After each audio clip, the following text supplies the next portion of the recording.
subscribe, like the video, and, if possible, join Patreon.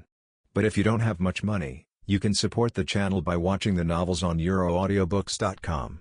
Remember that you can participate in the polls so that your favorite novel gets published for free. Synopsis. Although he is free-spirited, during the Summit War, he could only watch his brother die tragically before his eyes. The parallel world's Luffy, at the age of 3, understood the law of the jungle, and from a young age, he went on a crazy adventure. At the age of 7, he learned Observation Haki. At 9, Conqueror's Haki. At 14, he set sail, and at 15, he awakened Gear Forth. He not only pushes himself to the limit, but also pushes his teammates. Zoro, I dare not have a moment of rest, because if I do, Luffy's swordsmanship will surpass mine. Nami, the captain insists on knocking on my door every night, and in 3 months, he learned all of my navigation skills.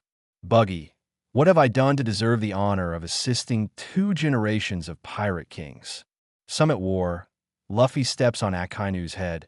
I gave you a chance, but you're useless. Chapter 01, Double Contrast Viewing. Coming to the top naval headquarters, Marineford, this crescent-shaped island, with the majestic naval headquarters building standing in the middle, is surrounded by a large number of defense fortifications.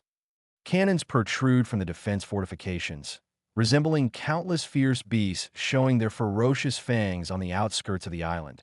Hundreds of marine warships block the entire Marineford. Especially at the opening of the Crescent Harbor, there are dozens of large warships built with the most advanced technology, forming the strongest naval defense line. Today, this island appears to be very crowded. Marine elites from all over the world have gathered here to deal with the possible appearance of the Whitebeard pirates at any time. Below the main building, a tall execution platform is set up. On the execution platform, Portgas D. Ace, the 2nd Division captain of the Whitebeard pirates, is being held. Not only are the 3 Marine admirals stationed in front of the execution platform, the 7 warlords of the sea, who were called upon, are also full of energy and ready to go. In a tense atmosphere, Sengoku revealed Ace's true identity. This scene was broadcasted directly to various parts of the world through the Den Den Mushi soon. The large fleet of the Whitebeard pirates appeared at sea immediately after. The main ship of the Whitebeard pirates, the Moby DK, and 3 escort ships surfaced directly from the Crescent Harbor and entered the scene. Standing on the deck of the Moby DK, Whitebeard shouted loudly, "Grrrr, Ace, my son, are you okay?" Dad! When Ace saw Whitebeard, his emotions instantly calmed down. Damn Whitebeard, he actually used this method to break indirectly. On the execution platform, Sengoku watched this scene, and his face instantly became serious. Grrrr! Whitebeard laughed loudly and shook his arms. He clenched his fists, and then his 2 muscular arms crossed each other forcefully. Not good. He's actually attacking directly. Oh no, that's the posture of his shock fruit activation. He's going to attack. It was obvious that the Marines did not expect Whitebeard to not waste any words and attack as soon as he arrived. The next moment, Whitebeard forcefully opened his fist to the sides. Creak, creak, cracks instantly appeared densely in the air on both sides of him. Boom, boom, boom, the terrifying explosion sounded as if someone was tearing apart the deep sea, and the seawater rolled like an awakened ancient behemoth. On both sides of the naval headquarters, 2 waves several hundred meters high rose into the sky, covering the sun. It's a tsunami. In an instant, the faces of the Marines all changed drastically. Akiji! Sengoku shouted loudly. Understood. Marine Admiral Akiji rubbed his head. What a troublesome situation. He clapped his hands on the seat. Huh? Akainu and Kizaru both looked at him at the same time. Akiji's eyebrows instantly twisted into the shape of the Chinese character. In that instant, he realized that his devil fruit ability, Haki ability, and physical abilities were all gone. He couldn't even leave this seat. Boom, boom, boom. At this moment, the sound of thunder suddenly resounded through the sky. Ding! Movie watching system activated. Retrieving relevant characters. Ding!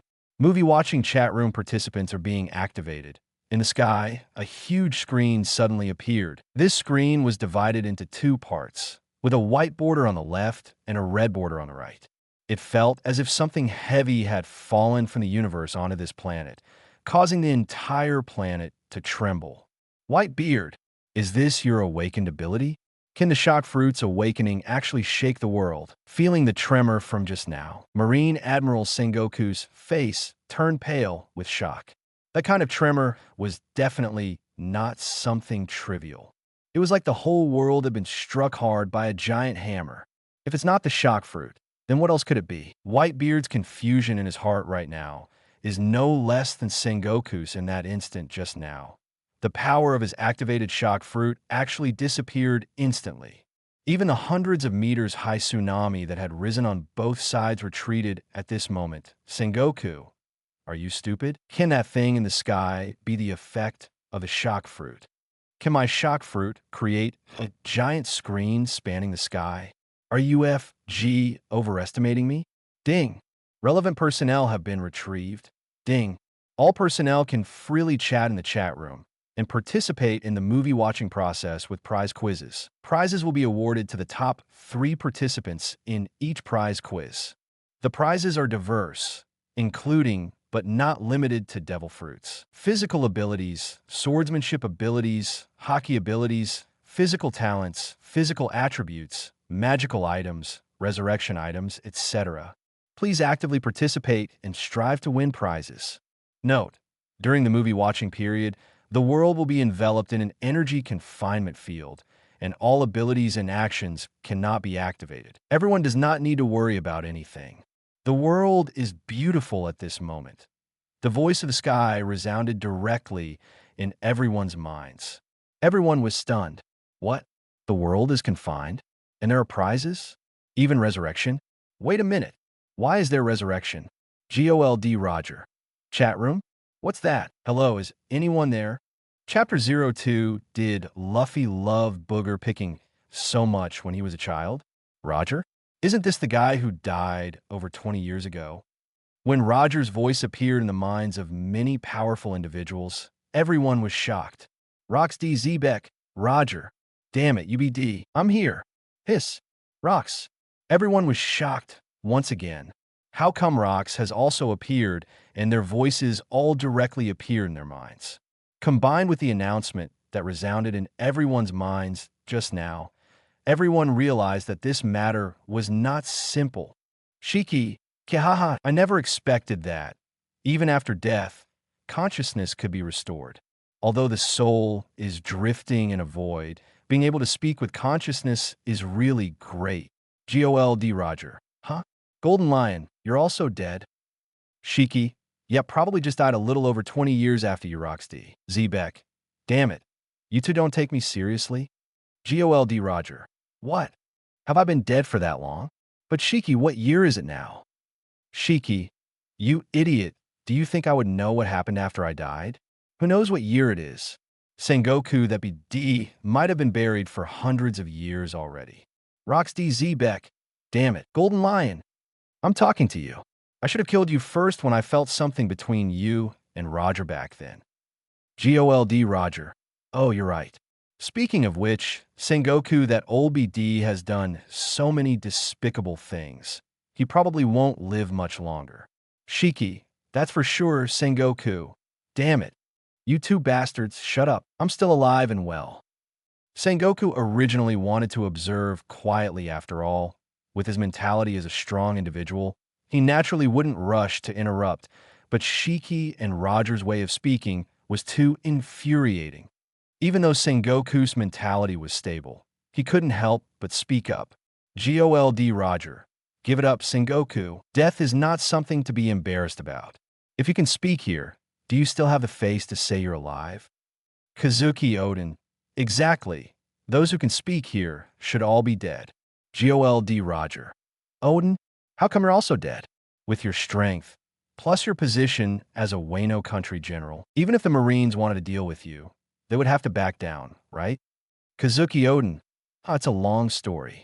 Anyway, that idiot Kaido couldn't defeat me head-on, so I don't know if that guy is dead or not.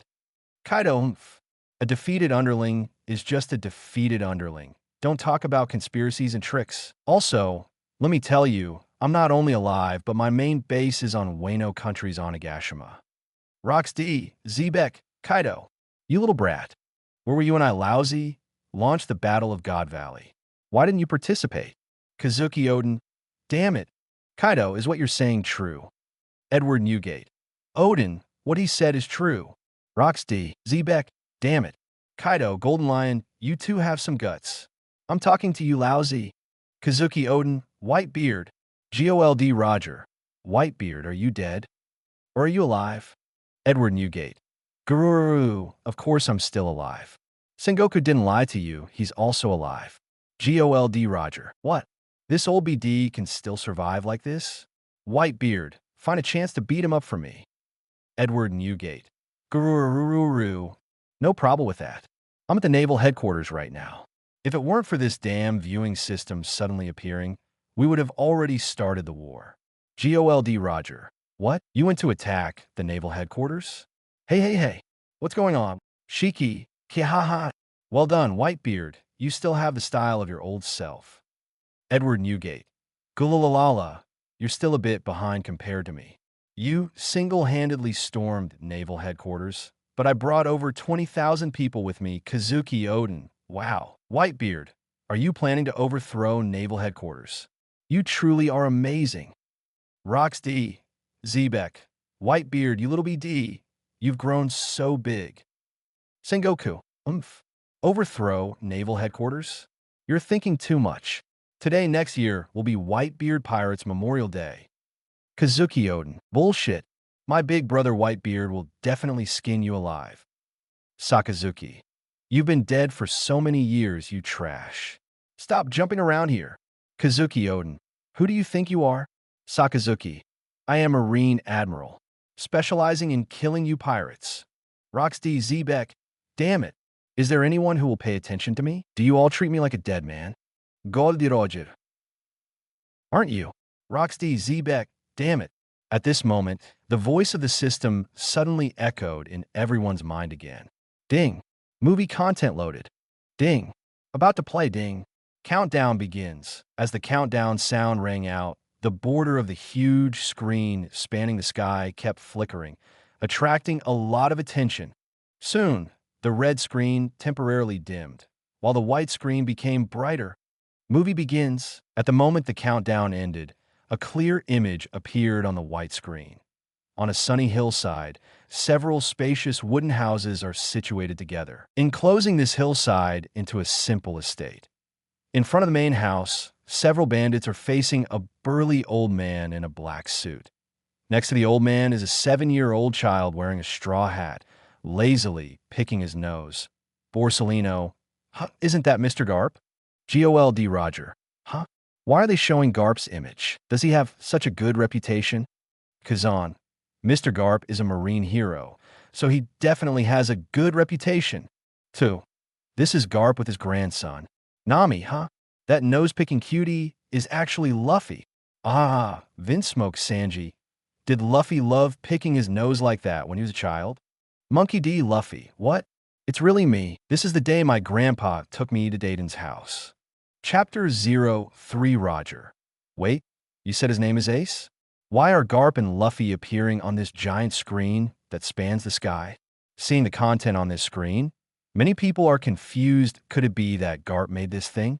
But that's not right. Everyone knows that Garp doesn't have a devil fruit. Monkey D.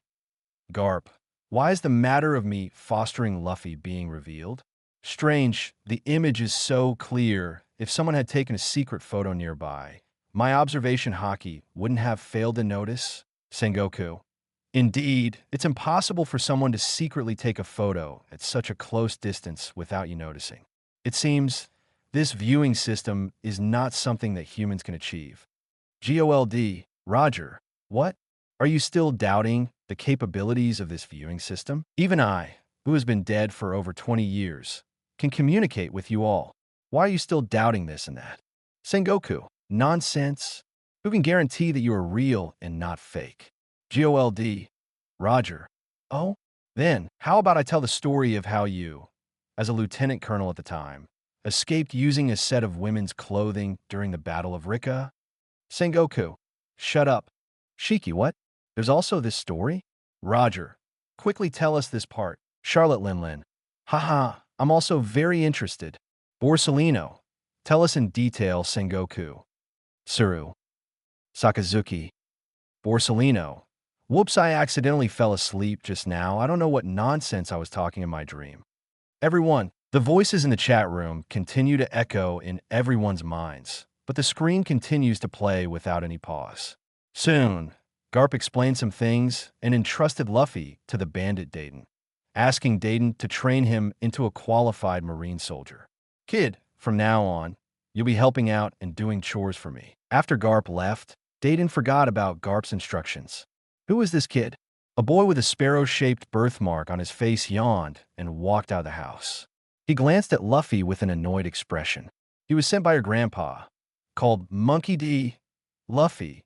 Probably your little brother, right? Dayton looked at the boy with the sparrow-shaped birthmark and patted him on the back of his head, then said, "You'll be responsible for taking care of him and helping out together with him, sent by Grandpa?" "Oomph." The boy with the sparrow-shaped birthmark sneered, and then grabbed an iron pipe and ran off. "Hey, wait for me. Take me with you." Luffy followed and chased after him, disappearing in an instant. Ah, they're really alike. Dayton shook her arm in frustration, then looked at the bandits beside her. "What are you all still standing around for? You guys take care of their tasks." Luffy went to chase after Ace, but not only did he fail to catch up, he ended up running into a hornet's nest and got swollen on the spot. The next day, Ace still didn't want to pay attention to Luffy, and the two of them staged a scene of, "I run, you chase again." Luffy still couldn't catch up, and when crossing a river, he almost fell into the mouth of a crocodile. The third day, the fourth day, the fifth day, Luffy has never been successful, always inexplicably getting into various dangerous situations while chasing after Ace. It can be said that 7-year-old Luffy jumps back and forth on the edge of death every day. Doflamingo, haha. This kid, his vitality is really strong. Lucky Roo, Luffy is really hardworking. Shanks, aha, indeed, but it's just a bit too tragic, haha. Monkey D, Luffy. Shanks, how are you? Shanks, haha, Luffy. I'm doing well. How about you? Monkey D, Luffy, I'm doing well. Very well.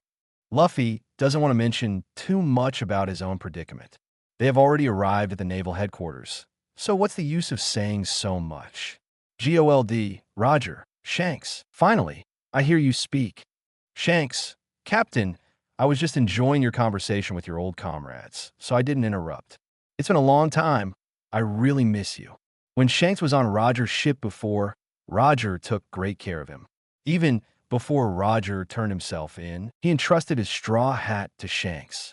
This entrusted item is not just a simple gift, but Roger entrusted his dream to Shanks. Roger told Shanks some things about the rubber fruit and hoped that Shanks would inherit his will and become the next pirate king. GOLD, Roger, how did you handle the task I entrusted to you? Shanks, I didn't do it. However, I found a more suitable candidate. GOLD, Roger, good. I trust your judgment. Roger didn't ask any further. He wouldn't be foolish enough to ask for the name of the so-called more suitable candidate in a chat room. Monkey D, Garp, Roger, what kind of riddle are you playing? If there's something fun, tell us. Shanks, I guess you won't find it fun. GOLD, Roger, haha, it has nothing to do with you.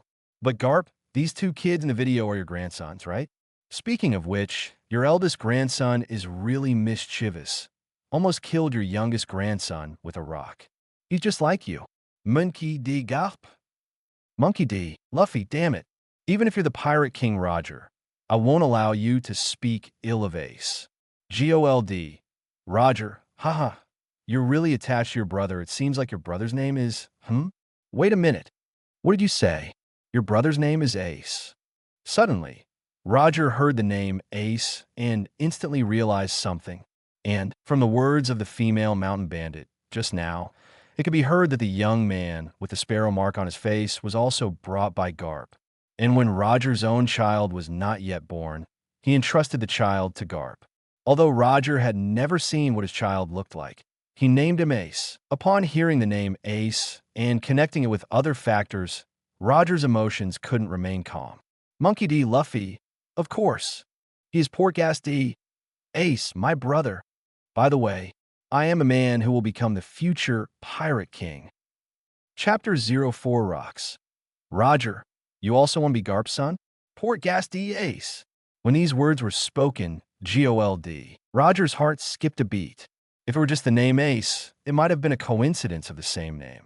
But Pork Gas D, that is the surname of his wife Rouge. There is no doubt, this Ace is his son Ace. Me, my son? Just now he was saying that this kid was mischievous, intentionally mocking Garp, but it ended up mocking himself. Sengoku. Originally, I planned to announce Ace's identity after the war started, but now that Roger has appeared, I'll just say it. The 2nd Division captain of the Whitebeard Pirates, Fire Fist Ace, whose full name is Pork Gas D. Ace. Pork Gas D. Ace. Shut up. Sengoku. Pork Gas D. Ace. Say the name of your biological father. When these words were spoken, Roger became excited. Finally, he would hear his son call him dad, right? However, Pork Ass D. Ace, my old man's name is Whitebeard. GOLD, Roger what? Edward Newgate. Grrrr. Sorry, Roger. You know, my crew members are my family. So, Ace is my son. It's only natural, right? Rox D. Zebek. Haha. Yes, it's only natural. Ace is Garp's grandson. So by the same logic, you, Whitebeard, are Garp's son, which is also only natural, right? Shikipft. Kekekek. Charlotte Lin Lin. Mahahaha. Edward Newgate. Humph. Rox. All you can do is rely on your silver tongue. GOLD. Roger. No. Hobdi. Zebek, what's wrong? One Ace's father. One Ace's grandfather. What's wrong with what I said? Finally getting attention from others. Rox felt comfortable now. GOLD. Roger. I am Ace's father. Huh. When these words were spoken, everyone was dumbfounded. They stood there in a daze for several seconds. Rox D. Zebek. What do you mean? Roger, do you also want to be Garp's son? Achikahaha. Garp must be thinking, I considered you my brother, but you want to be my son? Charlotte Lin Lin. Mahahaha. Damn, I just realized today that you guys, a bunch of idiots, are so talented in speaking. Monkey D. Garp. Enough of this. Since it's come to this, I'll just say it. Ace is indeed Roger's flesh and blood, and I was the one who took him in and raised him. When these words were spoken, the whole world was shocked. The young man who was about to be executed on the execution platform was actually the son of the Pirate King, Roger. No wonder the naval headquarters went to such lengths to publicly execute him. No wonder Whitebeard was willing to start a full-scale war with the Marines to come to the naval headquarters and rescue him. So that's how it is. In this moment, everyone understood the reason behind the outbreak of this war. Crane, Garp, Sengoku, Zephyr, Kazan, Mr. Garp, Borsellino, what? This too, Sakazuki, beat D. As a Marine Vice Admiral. How could you do such a thing? Sengoku, Sakazuki, hold your tongue. Pork Gas D. Ace, nonsense. My old man is only one person, and that's Whitebeard. Pork Gas D. Rouge, Ace. Pork Gas D. Ace, mother. Although Ace resented his own bloodline as a pirate, he knew very well about the fact that his mother carried him for 20 months and understood the greatness of a mother's love. Pork Gas D. Rouge, Ace, believe me, Roger was a great hero. As your parents, we apologize for not being able to be with you for even a single day. But no matter what kind of rumors you have heard, please believe me, your father is definitely not a bad person. Gol di Roger, Ace. Pork Gas D. Ace, forget it, I don't want to discuss this anymore. Anyway, my life is coming to an end. GOLD, Roger. What do you mean? Ace, even if you don't want to acknowledge me as your father, there's no need to be so downhearted. You can continue being Whitebeard's son. Monkey D. Garp. Roger, things are not as you think. Ace is currently being held at the Naval Headquarters execution platform, and he's about to be executed. GOLD. Roger, what? Garp, UBD. I trusted you so much. Entrusted Ace to you, and you sent him to the execution platform? Rox D, Zebek. Ha. Roger, watch your tone. How can you speak to your father like that? GOLD. Roger. Rox, shut the hell up. Monkey D. Garp. Roger. I wanted to train him to become a Marine. But in the end, he chose the path of a pirate. Rox D. Zebek. Of course, the descendants of us pirates should become pirates. Unlike you, Roger, you're a disgrace to us pirates by recognizing the military as your father. Charlotte Linlin. Captain Rox, you can talk more. At this moment, Roger completely ignored their banter. Joel D. Roger. Whitebeard. You just said you're currently at the naval headquarters. Is it because of this? Edward Newgate. That's right. Roger, don't worry. Ace is your son, but he's also my son as Whitebeard. I will save him. Rox D. Zebek. Oh, Garp's two good sons are expressing their brotherly love. GOLD. Roger. Whitebeard. Then what are we waiting for? Use your shock fruit to turn the naval headquarters upside down. Edward Newgate. That's indeed my plan. If it weren't for this damn observation system suddenly appearing, the tsunami I caused earlier should have already destroyed the naval headquarters. Kazan? Are you a bit too confident? Sengoku. Whitebeard. Don't think too highly of yourself. Once this observation system is over, it will be time for you to exit the stage of history. As everyone listened to the verbal sparring, they suddenly realized that the large screen in the sky had changed. They saw that the screen with the white border suddenly dimmed, while the screen with the red border became brighter. Chapter 05, inadvertently revealing the abs, covered with armament haki. The big shots are arguing, but it doesn't affect others' normal chat. Usopp. The screen with the white border just now seemed to be centered around Luffy. What will the screen with the red border play now? Frankie. Just now is the captain's turn. Now it's our crew's turn, right? Super Scratchman a poo. What's there for a little crew member to show off? Maybe this screen is a transition for the supernovas. Just now they showed the Straw Hat Kid. Now it's time to show other supernovas. Kid Eustace. It would be best to play our captain. Trafalgar Law. Kid, stop dreaming. The Straw Hat Captain obviously has a trait that you don't possess. Maybe the following play will still be centered around the Straw Hat Captain. Kid Eustace. Law. If you can't speak, then shut up. Believe it or not, I'll crush your head with my bare hands. Trafalgar Law. With such boring words, even you wouldn't believe it if you said them. Capone Beach. Originally, we were going to watch the Summit War, but unexpectedly, we're being forced to watch something else. I'm actually looking forward to what will be played next. Originally, today was the date of the Summit War outbreak, and there's a large-scale live screen at Sabiti Archipelago. These supernovas have already found the best positions to enjoy the show. But then this viewing system suddenly appeared.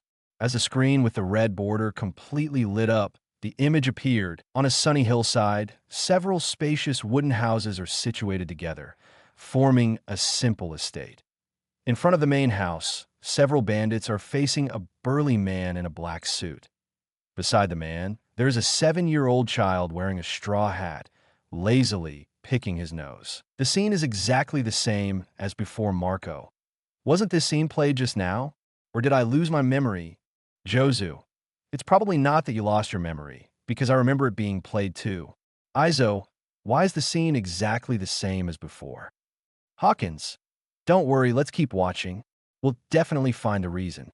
Roxy, Zebek, could it be that they're playing with us? Just as everyone was puzzled, something different happened in the scene. Who is this kid? In the scene where Ace appears again, he still has that disdainful expression. He glanced at Luffy, then picked up an iron pipe and left. Luffy also glanced at Ace. This guy looks so carefree. He doesn't seem like he'll amount to anything. With just a casual glance, Luffy shifted his gaze away. Port Gas D Ace, huh? No, Luffy isn't like this. Monkey D, Luffy. That's right, this definitely isn't me. I wouldn't badmouth Ace like that in my heart. Shiki, is it possible that it's actually another version of you from a different world? Monkey D, Luffy. Another world? What are you talking about? Shiki, Kihan. I was just guessing. Hawkins, it's not impossible. It seems that Garp, Ace, and that female bandit are no different from before. Only this Luffy is obviously different. Nami, why does this Luffy seem more mature than our Luffy? Rorinoa Zoro, be more confident. Remove the feeling Vinsmoke Sanji Ha. Aren't you going to play with him? Bandit Dayton is surprised to see that Luffy is ignoring Ace. According to his guess, since they are similar in age, they should easily be able to play together. Time is precious. It would be foolish to waste it playing. My grandfather sent me here to train, not to play house with these little brats. Luffy smirked and casually shook his head. Usopp what? Luffy actually said something like that. Trafalgar Law, hey, the captain of the Straw Hat Pirates in the Red Hat is quite cool when he speaks. Poor Gasties.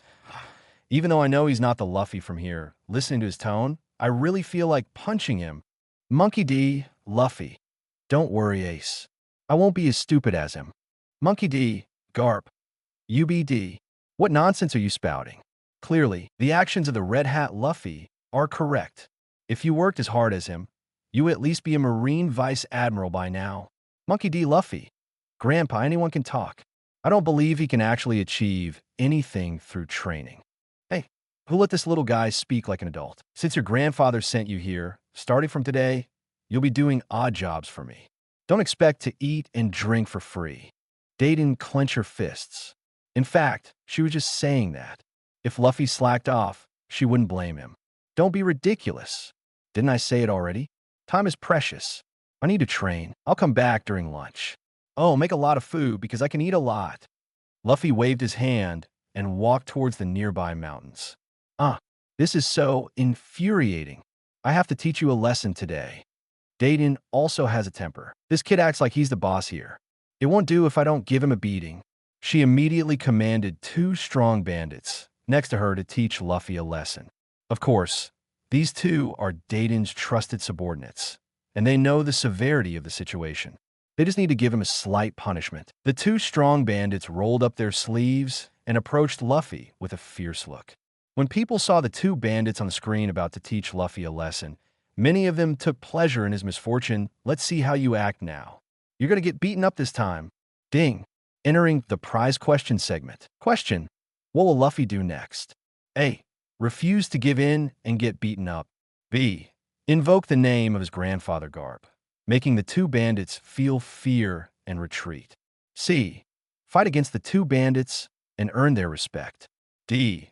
Accidentally reveal his 18-pack abs covered in armament haki, scaring the 2 bandits into giving him a massage.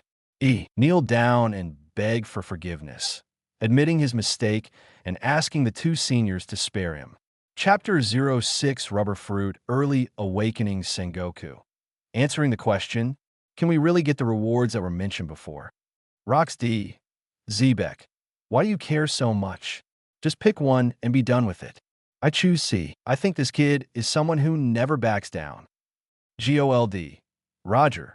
That D choice is ridiculous. Armament Haki at the age of 7? Unbelievable. I choose A. Edward Newgate. Gurururururu. Just pick one randomly. I choose E. Monkey D. Garp.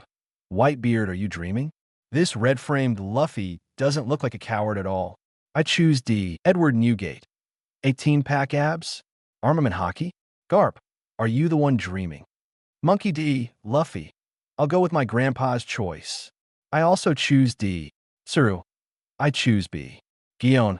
I also choose B. That Luffy over there seems calm, so he will probably take the simplest and most effective approach. B has a high probability of being correct. Charlotte Linlin, B.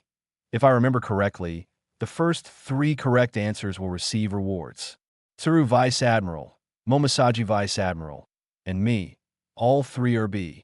Kaido Shiki, Kekakek, Achiko, indeed, it's 3 Bs, no problem at all. Tsuru, Big Mom, you idiot. Sengoku, I'll go with C. Eustace Kid, I choose A. Haha. Trafalgar Law, I'll go with D. Who knows, maybe that Straw Hat leader over there really does have 18-pack abs. Capone Beach, 18-pack abs. Why don't you say 18-pack pectoral muscles? In front of a Japanese-style wooden house bathed in the morning sun, as 2 people approached, Luffy casually placed his hands on his waist, inadvertently revealing his 18-pack abs, and of course, the black substance covering those abs. This scene appeared, and everyone watching the movie suddenly widened their eyes. Damn, armament haki, huh? In that scene, as a gust of mountain wind blew by, Luffy's red jacket was lifted even higher, fully exposing his 18-pack abs covered in armament haki. That's right, it's armament haki. Everyone immediately confirmed it. You see, mastering armament haki alone is not a talent that can shake the world, but someone who mastered armament haki at the age of 7 is definitely a monster. Moreover, from this video footage, we can only see that the red-framed Luffy mastered armament haki at the age of 7. But we don't know when he first mastered it. Maybe he learned it at the age of 7, maybe at 6, maybe at 5. Hiss! Everyone dared not think further. Monkey D. Luffy, huh? Did I really cultivate armament haki at the age of 7? At this point, Luffy has already broadened his horizons on Nine Snake Island, so he naturally knows about armament haki. It's just that he hasn't learned it yet. Kazan. Hey, this must be a joke, right? Even Garp, the old man, didn't cultivate armament haki at the age of 7, right? Monkey D. Garp. That's right. I cultivated armament haki when I was 10. GOLD. Roger. UBD. You're suspecting me of showing off. Shiki. Cultivating armament haki at the age of 10. TSK. Hisk. Truly a monster, too. Looking at it this way, if Luffy opened up early, it doesn't seem impossible for him to master armament haki at the age of 7. Zephyr. Yes, after all, he has Garp's genes, so his talent can't be bad. Rox D. Zebek. Damn it, are Garp's genes really that strong? Two bandits approached Luffy, and when they saw Luffy's armament haki abs, their faces twitched. What do you say? Luffy calmly looked at the two. Hey there. Luffy, you're about to train? It must be tough. So let me give you a massage first. That's right. A massage. So comfortable. Under the intimidation of the 18-pack armament haki abs, the two bandits strongmen instantly turned into massage masters. Clearly, the correct answer is D. So, didn't Garp choose D just now? If there are rewards, Garp should have one. Monkey D. Luffy. And me, I chose the same as my grandpa. We both have rewards. Kaido, haha. Are you monkey family guys so easily fooled? Do you really believe there are prizes? Shiki. You're laughing for no reason. This viewing system can even restore the consciousness of us dead people and produce some magical rewards. It's not surprising at all. Kaido, you old immortal, you talk too much. Just then, the voice of the viewing system suddenly sounded. Ding! The top 3 winners of this prize quiz are Monkey D, Garp, Monkey D, Luffy, and Trafalgar Law. Congratulations to the 3 of you for winning the rewards. Congratulations to Monkey D. Garp, rewarded with 15 years of youth. Congratulations to Monkey D. Luffy, rewarded with the awakening of the rubber fruit ability. Congratulations to Trafalgar Law, rewarded with a one-time immortality surgery with no side effects, which can be used on anyone, including oneself. Chapter 07. Whoever kills Doflamingo, I will perform immortal surgery on him. Holy shit. When people heard that Garp's reward was to become 15 years younger, many couldn't remain calm. Sengoku, Fu, Charlotte Linlin, Whitebeard, and others who wouldn't want to be young again. Even if it's just a few years younger, it would be great. But now Garp has directly become 15 years younger, which is enough to make them envious and jealous. GOLD. Roger. Garp is 15 years younger? So now he's 14 years younger than me. Hobdi. Zebek. That's right. Now you have a father who is 14 years younger than you. GOLD. Roger. Are you FG kidding me? Shiki. You two go argue somewhere else. Whitebeard. Aren't you at the naval headquarters? Take a look at Garp and see if he really became 15 years younger. This matter is very important. If Garp really became 15 years younger, then it means that the rewards mentioned by the viewing system earlier are all true. Shiki remembers very clearly that there was a resurrection item mentioned in the rewards. If Garp can become younger, then does he have a chance to be resurrected? Edward Newgate. You didn't ask me, but I was just about to say this. That guy Garp really seems to have become younger. At least that's what I see. Monkey D. Luffy. Grandpa, did you become younger? Monkey D. Garp? Ah, yeah, Luffy. Grandpa is now strong and healthy. Do you want to try Grandpa's beloved fist? GOLD. Roger. Garp, is it true? Monkey D. Garp. It's true, I'm not joking. Dracul Myhawk. Indeed, Garp has clearly become much younger. This viewing system is truly amazing. GOLD. Roger. Great. I want to answer. I want to be resurrected. I want to personally save my son. Shiki, ha ha ha. I want to be resurrected too. Roger. Let's be resurrected together and overthrow the naval headquarters. Over 30 years ago, Shiki had wanted to join forces with Roger to dominate the world, but he was heartlessly rejected by Roger at that time now. The opportunity has come. If Roger can really be resurrected, he will definitely storm the naval headquarters to save Ace. And all Shiki has to do is take advantage of the situation and wreak havoc at the naval headquarters. Rocks D. Zebek. Resurrection. I am the one who can be resurrected. Damn it, those bastards who betrayed me back then, and those lazy bastards who didn't do any work. I won't let a single one of them go. Marshall D. Teach. What's the big deal about resurrection? Even if you're resurrected, you'll still die when you reach a certain age. The real treasure in this round of rewards is that Kid Trafalgar Law's Eternal Youth Surgery. Monkey D. Luffy. Trafalgar Guy, what's Eternal Youth Surgery? Trafalgar Law. Roronoa Zoro. Idiot, just by hearing the name, you can tell it's a surgery that can make people immortal. Suru. Under normal circumstances, Eternal Youth Surgery is the ultimate surgery for Devil Fruit users. Although it can grant eternal life, it comes at the cost of one's own life. But if it's an Eternal Youth Surgery without side effects, then the significance is different. Kaido.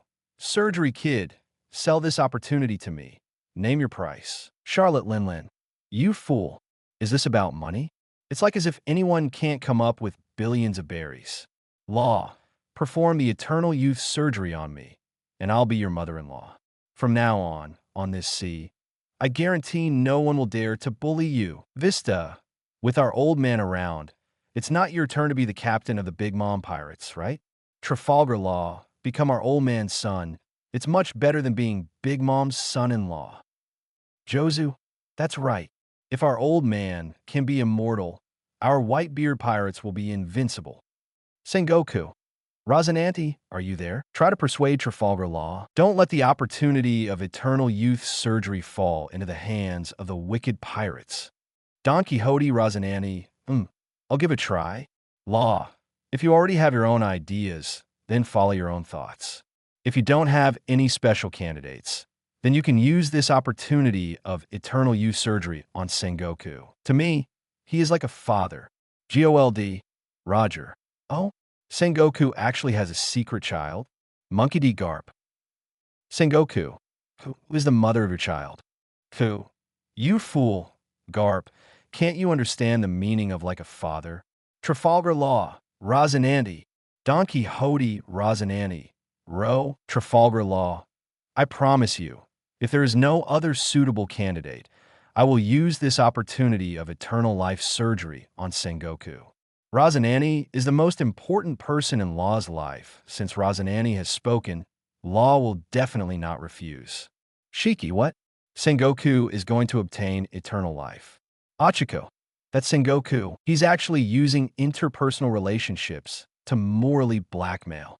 How despicable. Roxy Zebek. Bah. Shameless. Sengoku. Charlotte Linlin. Damn it. Sengoku, do you have no shame anymore? Capone Beach. Who is this Razananti? Why does Law listen to him like this? Eustace Kid. His name is Don Quixote Razananti. Sounds like he has the same surname as the heavenly Yikshaw of the Seven Warlords of the Sea, Don Quixote da Flamingo. Huh? Kid, you're right. He is my younger brother. Kaido, shut your mouth, clown. No one wants to hear you claim kinship. That kid who can perform his surgery. Tell me, what conditions do I need to meet to have the opportunity for eternal life surgery on me? Speak up, Sengoku. Kaido, stop dreaming. Law is a good kid. He just went astray as a pirate. I have already decided, as long as he is willing to join the Marines, I will personally nurture him to become a pillar of the Marines. Shiki, oh ho ho, look how desperate you are when it comes to shamelessness. It has to be you, Sengoku. God di Roger, bah, truly shameless. Sengoku, even if you try to tarnish my reputation, it's useless. Law, this child has justice in his heart at first glance. Law, after the Summit War is over, find a safe place to stay. I will personally come to pick you up. Trafalgar Law, Sengoku, although I promised Razanani before using this on you, I do have a more suitable candidate. As soon as these words were spoken, the entire chat room burst into laughter. Shiki. Kekekek. Sengoku, are you about to cry now? GOLD. Roger. Haha. I guess he'll be confused first and then cry later. Edward Newgate. Gurururururu. Law, well done. Charlotte Linlin. This candidate must be me. I will be your future mother-in-law. Kaido, what nonsense are you thinking? Sengoku. It's all right, Law. Just follow your heart. Sengoku may still be saying beautiful words, but his heart is bleeding. Damn it. Where did this person come from that is so important to him? Even more influential than Razanani's words. Damn it. Stay calm for now, and then slowly plan Trafalgar Law. Well, let me make it clear. Whoever can kill Doflamingo will have this opportunity for eternal life surgery. What the FK? Naval Headquarters. Doflamingo instantly became furious. Chapter 08 Sengoku. Run to me. I will protect you. Just now, when Trafalgar Law received this reward, Doflamingo was extremely excited.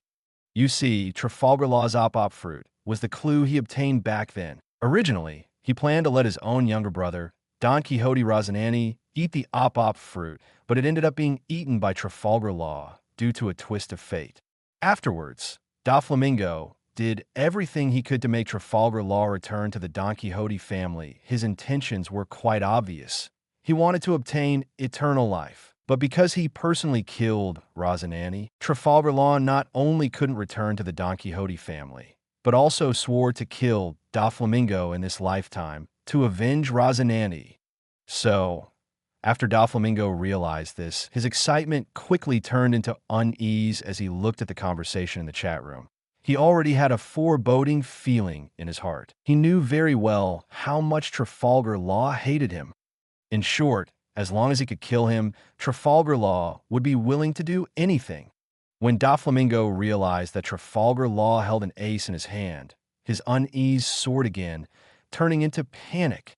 And now, when Trafalgar Law proposed this condition, Doflamingo's state of mind exploded.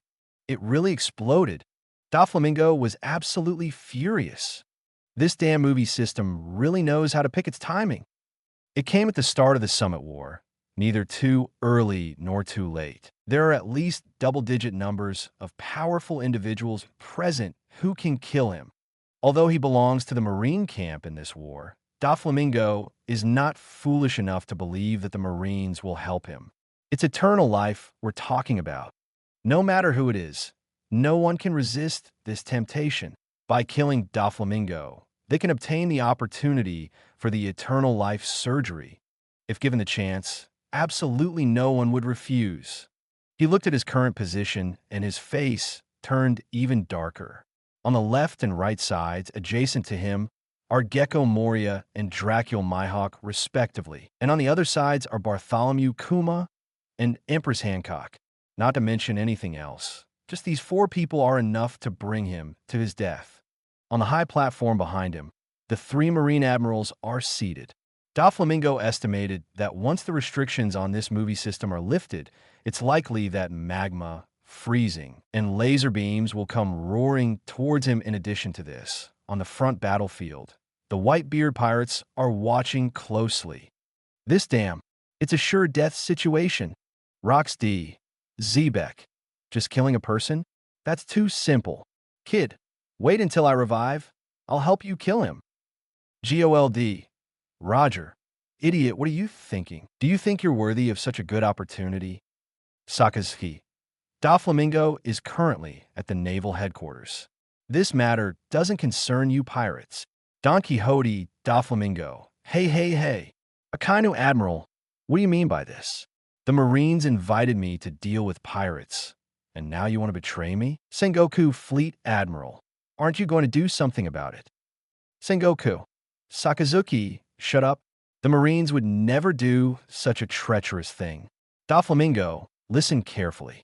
Once the prohibition on this viewing system is lifted, run towards me. I will make sure no one harms you. Shiki, Kihaha. Sengoku, do you think Doflamingo is that foolish? Run towards you? Hand his own head to you? Gecko Moria. That's right. If you go to Sengoku, he will definitely kill you. But I'm different. We are both 7 warlords of the sea. If you have a chance, capture me, and I promise to safely take you out of the naval headquarters. Moria brought Absalom with him to participate in the Summit War. Absalom is one of his subordinates and has the ability to turn invisible. From the moment they arrive at the naval headquarters, Absalom has been in an invisible state to prevent any danger to Moria. If Moria is in danger, Absalom will immediately turn Moria invisible and escape with him. And now, this backup plan undoubtedly can also save Doflamingo. Of course, is Moria genuinely trying to save Doflamingo? Obviously not. Moria knows that if he immediately attacks Doflamingo, he won't be able to get his hands on his head. If he can rescue Doflamingo, then the situation will be different. With Doflamingo's trust, he will have a chance to obtain his head. Doflamingo glanced at Gecko Moria beside him. I don't believe you. Don Quixote, Doflamingo. Hawkeye. Someone like you wouldn't involve yourself in such a boring matter, right? Dracula Myhawk. Boring? This is an opportunity to obtain eternal life. I have no reason not to take action. Damn it. Doflamingo's face immediately turned dark. This person is capable of killing him. What's even more dangerous is that they're standing right next to each other. Boa Hancock, that brat Law, listen carefully. I will also take action. Make sure you watch the live broadcast at Sabati Archipelago. Maybe it will be my attack that delivers a fatal blow to Doflamingo. Borsellino, are you ignorant of the speed of light? I also want to join in the fun. Doflamingo's heart sank. Damn it, it's over. Chapter 09, this kid has a lot of background Mariehua in the Conqueror castle. There's a very large room called the Chamber of Power. The 5 old men representing the highest power in the world have a very serious expression at this moment. After the advent of the viewing system, they have tried various methods but cannot escape from this imprisoned state. The more powerful a person is, the less they like being out of control. The current situation is a bit bad. The eternal surgery has actually been brought up. The golden-haired old star, Zypode Sherbite, stared at the large screen in front of him and said with a serious expression, "The large screen in the Chamber of Power is connected to the live signal of the naval headquarters. From here, they can directly observe the situation at the naval headquarters." Izambran the Ninjaro's gaze deepened as he looked at the other 4 people. We must not let this opportunity for the eternal surgery fall into someone else's hands. We must intervene forcefully.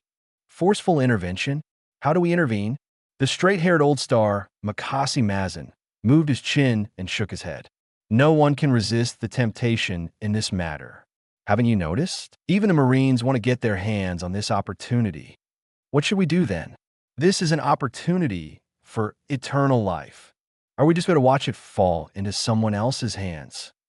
Izambran, the Inasisuro, stood up with a deep voice. Before the two could further discuss, the round-headed old star, Topman Watchley, directly interrupted their dispute and said, "Let's put the matter of the eternal surgery aside for now. The most important thing at the moment should be the awakening of that fruit."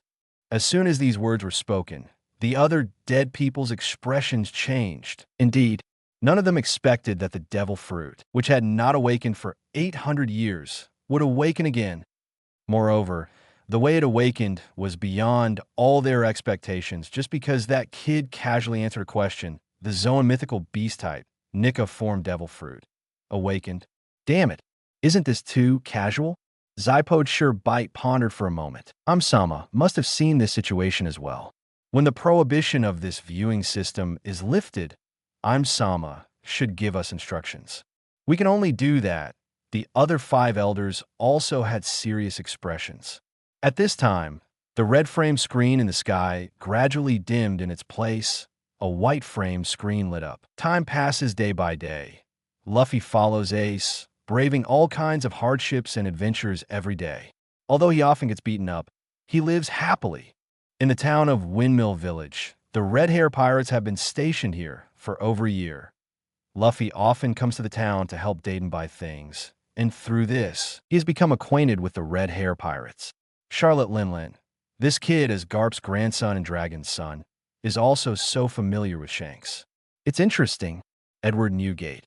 I didn't notice until you mentioned it. His father is the leader of the Revolutionary Army. His grandfather is a Marine hero, and he can also be so familiar with the youngest 4 emperors. This kid has quite a background, Shiki. No wonder they specifically play his footage. It should be noted that Shiki fell to his death after being defeated by Luffy in the air. Originally, he was still very dissatisfied, but now, looking at it this way, he can accept it. Damn it, I died at the hands of the Chosen One. Monkey D. Garp. Damn Shanks, why did a big pirate like you specifically go to a place like Windmill Village? If it weren't for you, my grandson might have become a Marine by now. Crane. Although Shanks wasn't a 4 emperors at the time, he was already a famous pirate in the New World. There was really no reason to stay in such a remote place for over a year. Watching the situation on the screen, Vice Admiral Crane's eyes narrowed, and he began to ponder. Shanks, just playing. Isn't being a pirate all about being carefree?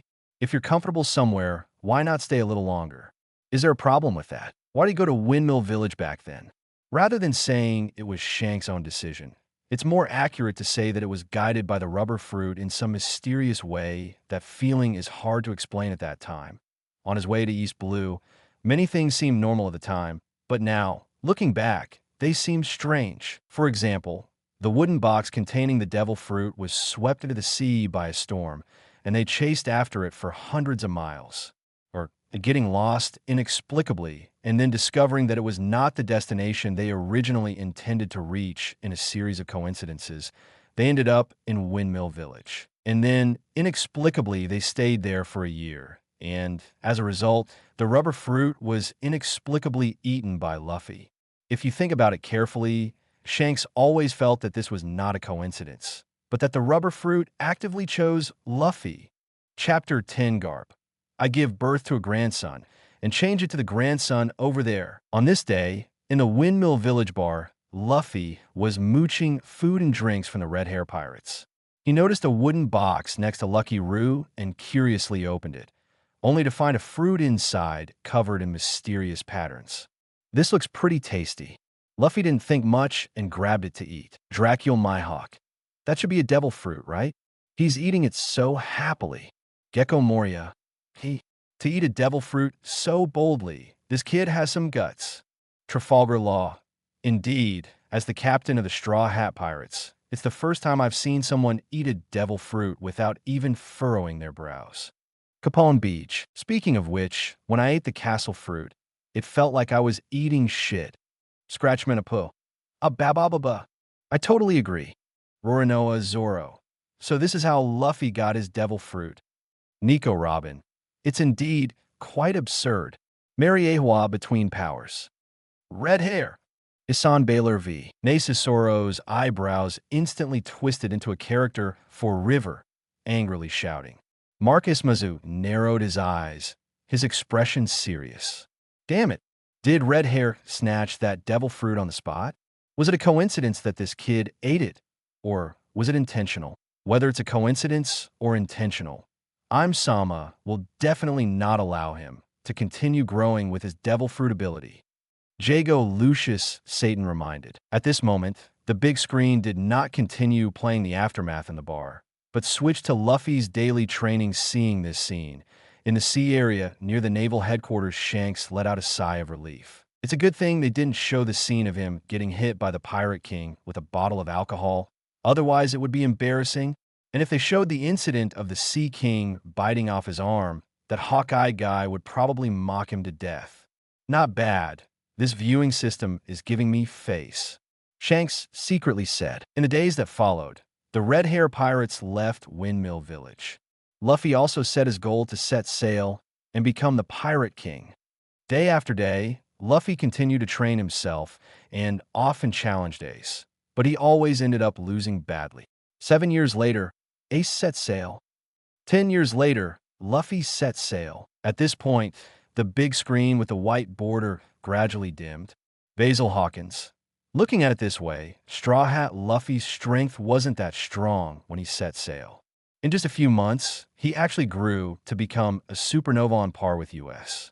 Urge. The training this guy did before setting sail was really mediocre. Capone Beach. This Luffy wasted a lot of time, yet he still became a supernova.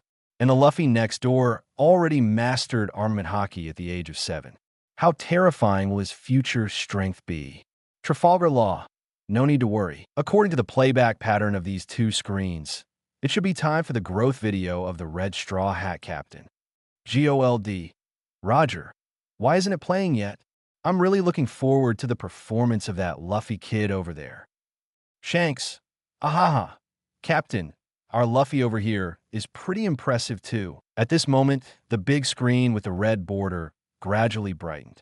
Soon, the image appeared. Time passed day by day, and Luffy's daily life was very regular. In the morning, he went into the mountains, and in the evening, he came back. His training method was also very simple and rough. For armament haki training, he directly punched the mountains. For observation haki training, he would deliberately provoke a group of wild beasts, putting himself in the midst of their attacks, relying on observation haki to continuously dodge the beast's attacks. On this day, he returned earlier than usual. Little Luffy, haven't you trained yet today? Bandit Dayton glanced at the clock on the wall and asked in confusion. Luffy glanced at Dayton, wanted to say something, but hesitating. He had encountered a bottleneck in his recent armament haki training and couldn't further improve. But there was no one around him who understood haki training, which made him very distressed. Dayton walked over. Little Luffy, what's wrong? Even if you encounter something unsolvable, you should speak up and see. Maybe I can help. Luffy sighed. Dayton, do you understand armament haki? Dayton twitched at the corner of her mouth. Do I look like I understand? It's nothing. I'll figure it out myself. Seeing Dayton's reaction, Luffy knew the answer. He got up and prepared to go to his room. Wait! Dayton stopped him, as if she had thought of something. There's a group of pirates in town. I heard they're from the Grand Line. If you want to inquire about haki training, maybe you can ask them. Pirates! Hearing this, Luffy didn't get excited, but furrowed his brow. Why would pirates be in town? Why didn't you mention this when my grandpa was here? If my grandpa were here, as long as he made a move, all the pirates would be wiped out. Luffy had been following Garp since he was little. Sometimes when Garp was on a mission, he had to bring Luffy on the warship, which allowed Luffy to witness many ruthless and evil pirates. It was precisely because he had seen the cruel side of this world from a young age that Luffy understood the law of the jungle early on. He trained hard from a young age, not because he had any noble ideals, but because he didn't want to become someone else's pawn in the future. Although he wasn't interested in becoming a Marine, his impression of pirates was also not good. He looked at Dayton and earnestly advised, Dayton, since there are pirates in town, you should also avoid going to town. Pirates are ruthless killers. Trafalgar Law. Luffy, as a pirate captain, is it appropriate for you to say that? Monkey D. Luffy, Tor and I look carefully. It was the red Luffy over there who said it. Not me, Frankie. Wah. The red Luffy over there seems to have a very bad impression of pirates. Could it be that he's going to become a Marine? Nami. From his tone, it's very possible. Monkey D. Garp, Can this viewing system swap the characters on both sides? I'm willing to exchange one grandson for the grandson on the other side. Monkey D. Luffy. Grandpa. Chapter 11 Shanks teaches haki practice after listening to Luffy's advice. Dayton felt warm in her heart. She thought to herself, little Luffy always looks unwelcoming to strangers, but I didn't expect him to be cold on the outside but warm on the inside. Not bad. Luffy, your impression of pirates is poor because the pirates your grandfather pursued were all extremely wicked and evil people. So, the ones you see are naturally the scum of the pirates. In fact, not all pirates are bad people. I think the pirates in this town are not bad people. I've inquired about them, and they have been here for over a year without causing any trouble. On the contrary, they have helped many people. Luffy, if you only ask about the training methods for Haki, I think they would tell you if they knew. Monkey D, Garb Dayton, what nonsense are you talking about? Dayton, are you kidding? Did I say that? What does another Dayton's actions have to do with me? Monkey D, Garp, sorry, I made a mistake. This damn movie watching system is really annoying. Kid Eustace, did I hear it right? The Four Emperors pirate group helped the villagers in this small town. Shanks, Kid, do you have any questions? Kid Eustace, don't think that just because you're one of the Four Emperors, I'll be afraid of you. In the future, I will also become one of the Four Emperors. Charlotte Lin, haha. The words of these little guys nowadays are so funny. It puts me in a good mood, Kaido. They haven't experienced the beating of the new world. After a beating, all their ideals will be gone. Edward Newgate. Gururururu. It's good for young people to have ideas, but in this vast sea, it ultimately comes down to strength. Marshall D. Teach, old man, don't mock people's dreams. A person's dream never ends. Edward Newgate. Teach, a guy like you who kills his comrades. Do you even deserve to talk about dreams? Marco. Teach, UBD. Pork ass D. Ace. Teach, I will definitely catch you and clean up the white-beard pirates. Marshal Ditish? Ace, you can't even protect yourself, so don't talk big. Save your energy, because once the movie-watching system ends, you will be executed. Edward Newgate. Humph. Teach, give up on that idea. As long as I'm here, Ace won't die. Marshall D. Teach. In the Windmill Village, Luffy arrived at the bar run by Makino, according to the address given by Dayton. Oh, that brat. You're so young, and you want a drink? Lucky Roo was the first to notice Luffy and grinned widely. The other pirates looked at Luffy one after another. Shanks looked at Luffy and, for some reason, found him quite pleasing. Kid, this is not a place for kids your age to come. Go home quickly, Shanks said, throwing a chicken leg at Luffy. Take it and eat it on your way home. It seems Dayton was right. These people are not bad. Luffy's first impression of Shanks and the others was pretty good. Uncles, I want to train in Haki. Is there anyone willing to teach me? Although Luffy had relaxed his guard against these pirates, he wouldn't be foolish enough to tell strangers about his mastery of both colors of Haki. Previously, he revealed his Haki in front of Dayton because if his grandfather could trust Dayton enough to leave him in her care, then Dayton must be trustworthy. Training in Haki. Upon hearing Luffy's question, the bar fell into a brief silence, followed by uproarious laughter. Ha, kid, you haven't even grown any hair yet, and you want to train in Haki? That's too much for you to handle at your age, and in such a closed-off little mountain village. It's already quite impressive that you know about Haki, kid. Haki is not something you could just practice if you want to hurry home and drink your milk. Ha. The pirates laughed so hard that they couldn't close their mouths, despite being mocked by the listeners. Luffy remained as calm as Suresway, not the least bit angry, because he knew this is how the world is. Stronger people mocking the weaker ones is an act of kindness. They clearly have the power to kill you, but they only mock you, which is already quite merciful. Only by quickly reaching the pinnacle of the world can one have the qualification to shut others up. Seeing Luffy's nonchalant expression, Shanks was somewhat surprised. This kid is indeed different from ordinary children. Brat, do you really want to train Haki? Shanks looked at Luffy and asked. Yes. Luffy nodded. Good, I'm in a good mood today, so I'll teach you. But I'll only teach it once. How much you can remember depends on your ability. Thanks, Uncle. I'll treat you to this drink. When Luffy arrived at Windmill Village, Garp left him some pocket money. Luffy didn't hesitate to take it out now. Oh, you're a sensible kid. Captain, actions speak louder than words. You better teach him well. Although he won't be able to learn it. Shanks, you can't just brush him off. He even treated you to this drink. Amidst the laughter of the pirates, Shanks began to teach Luffy the basics of training in Haki. Haki basics. Luffy had long surpassed this level, but he still listened attentively, not wanting to miss a single word. All right, kid, that's the basics of Haki. Shanks finished speaking and raised his glass to enjoy his drink. Luffy pondered for a moment. He had learned the basics of Haki from Garp before, and they were slightly different, but they ultimately led to the same path, which greatly benefited Luffy. What comes after the basics? Luffy asked. Shanks paused with a sip of his drink, turned his head slightly, and looked at Luffy in surprise. Kid, don't bite off more than you can chew. It's okay. Uncle said you'll only teach it once, and how much I learn depends on my ability. I treated you to this drink, so of course, I want to hear more from you. All right then. I'll continue. Afterward, Shanks continued to verbally teach Luffy how to train in Haki. 2 hours later, all right, this is all the experience of training in advanced armament Haki and observation Haki. Going further depends on individual talent, unrelated to experience. After listening to Shanks' teachings on training methods, Luffy was greatly shocked.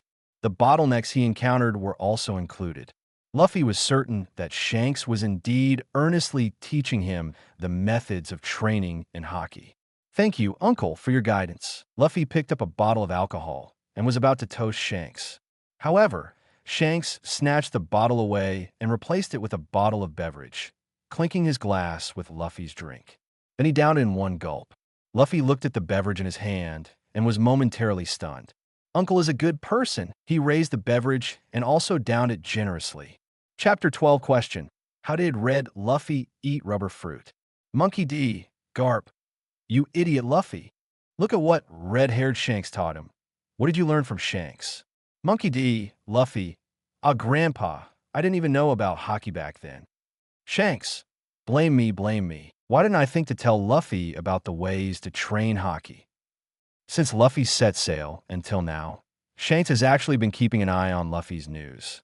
But in just a few months, Luffy has grown from an inexperienced kid to a supernova in the pirate world with a bounty of 300 million berries. It's not hard to see that Luffy is extremely talented. If I had taught Luffy how to train Haki like Shanks in the Red Frame, I wonder what Luffy would be like now. Kid, did you get confused listening to so much at once? It would have been better if you had just listened to the basics of Haki training. Garp roared, taking a sip of his drink and laughing. Not confused. It's rare to meet someone like you, Uncle, who is willing to teach me. Of course, the more I learn, the better, Luffy replied. Oh, kid, how about you pay for all of our drinks, and I'll have the boss teach you the training method for Conqueror's Haki, Garp teased, winking at Luffy. At the mention of Conqueror's Haki for the first time, Luffy's eyes lit up. There's also Conqueror's Haki? Why didn't Grandpa mention it? Yeah, want to learn? Just the cost of a round of drinks. On the side, Lucky Roo smirked. I want to learn. Luffy slapped his money pouch, which contained his secret stash, on the counter. This is all the money I have. If it's not enough, I'll pay the rest later. Shanks rolled his eyes at Garp and Lucky Roo. Stop teasing Luffy, you two. Then, Shanks pointed at the two of them and said to Luffy, remember these two? They're troublemakers. But Uncle, I really want to learn how to train Conqueror's Haki. Luffy insisted. Before Shanks could speak, Ben Beckman patted Luffy's shoulder. Kid, they're just messing with you. To train Conqueror's Haki, you need talent first. Conqueror's Haki represents the qualifications of a king. It's a rare Haki that may only appear in 1 out of millions of people. Shanks also laughed. Yes, they just want to trick you out of your money. You need talent to learn. Hearing this, Luffy felt empty inside. I guess I don't have it. No wonder Grandpa didn't teach me how to train Conqueror's Haki. It's because of this reason.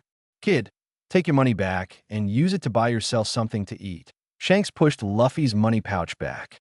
No. But at that moment, Luffy stubbornly blocked the money pouch with his small hand, looking at Shanks with determination. Uncle, please teach me how to train Conqueror's Haki. Just because I don't have it now doesn't mean I won't have it in the future. The whole bar was filled with a joyful atmosphere. These veteran pirates have seen countless self-proclaimed prodigies like Luffy, but in the end, each one of them was beaten down by reality. The Luffy before my eyes is just like those countless self-confident boys, so naive and ignorant. Kaido, ha ha ha. This brat is too overconfident. Does he really think Conqueror's Haki can be picked up on the street? Charlotte Linlin, there are always fools like this, thinking they're destined for greatness. Edward Newgate, I don't know what you two fools are laughing about. This kid is at least Garp's grandson, Dragon's son. Is it strange if he awakens Conqueror's Haki in the future? GOLD. Roger. Not strange, Rox D. Zebek. You two brothers are in perfect harmony, Joel D. Roger. Get lost. Kaido. Hee hee. Does being a descendant of a strong person mean he will definitely be strong? Hey, Luffy kid over there. Have you awakened Conqueror's Haki? Monkey D. Luffy. What's Conqueror's Haki? Everyone. Ding. Entering the prize question segment. At this moment, a question appeared on the big screen. Question. How did the red Luffy obtain the rubber fruit? A. He didn't eat it. B. Like the white Luffy, he accidentally saw the rubber fruit in a wooden box next to Lucky Roo and thought it was a fruit, so he picked it up and ate it. C. The rubber fruit rolled in front of Luffy on its own, and Shanks took advantage of the situation and gave it to Luffy to eat. D. Shanks didn't teach him the training method for Conqueror's Haki, so Luffy held a grudge and stole the rubber fruit, then ate it. E. The bar owner Makino accidentally made the rubber fruit into a fruit salad, which was eaten by Luffy. Please think carefully and answer cautiously. Punishment Mechanism 1. If you answer within 5 seconds, Punishment Mechanism 1 will be activated. Those who answer incorrectly will have 1 year of their lifespan deducted if they are alive, or they will be disqualified from participating in the quiz 5 times if they are dead. Punishment Mechanism 2. If you answer after 5 seconds, Punishment Mechanism 2 will be activated. If you answer incorrectly twice in a row, you will be disqualified from participating in the quiz twice. Chapter 13, This fruit is too active. Sengoku. I choose what? Just as he was about to answer, Sengoku suddenly read the instructions on the screen clearly. Immediately, he swallowed his breath. Those who answer within 5 seconds and get it wrong will lose 1 year of their lifespan. This punishment mechanism is too terrifying for those who have already lived for many years. No one knows how many more years they can live. If they only have 1 year left and they answer this question wrong, wouldn't that mean they're done for? Sengoku is still thinking about having Trafalgar Law perform the eternal life surgery on him. If he were to die an untimely death because of answering a question wrong, there would be nowhere to cry Kazan. So there's a punishment mechanism now. Borsellino, looks like we can't answer questions casually anymore. Rox D. Zebek, what's there to be afraid of? This punishment mechanism is a threat to the living, but we, the dead, aren't afraid. Shiki Roger, this is our chance. Let's answer quickly. GOLD, Roger.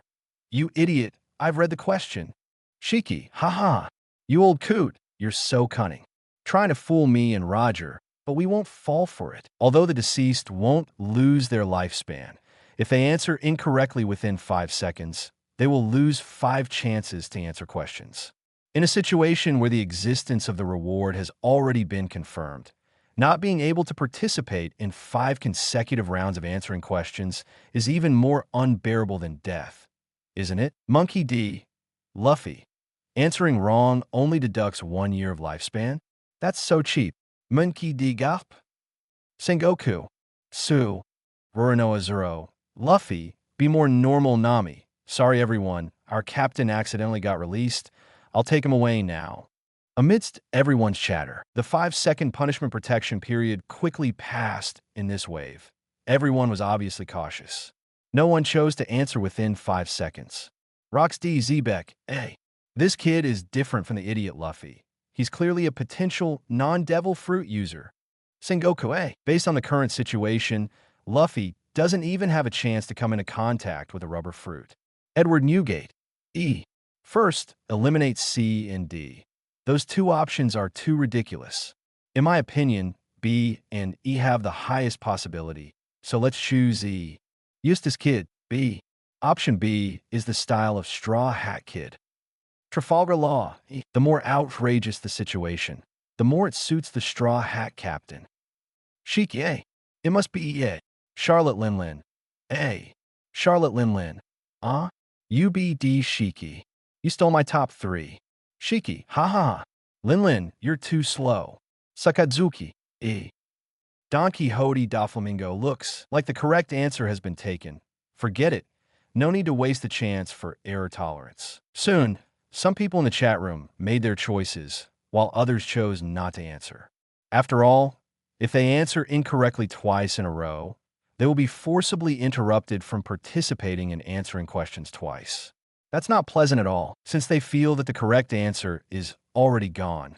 There's no need to waste the chance to answer. Countdown to answering time. As they watched the countdown on the big screen continuously ticking, Shanks frowned. Option C seemed absurd and unrestrained to others. But to Shanks, the more he looked at it, the more he felt that this was the correct answer. Back then, he accidentally brought the rubber fruit to the Windmill Village, and it inexplicably ended up being eaten by Luffy.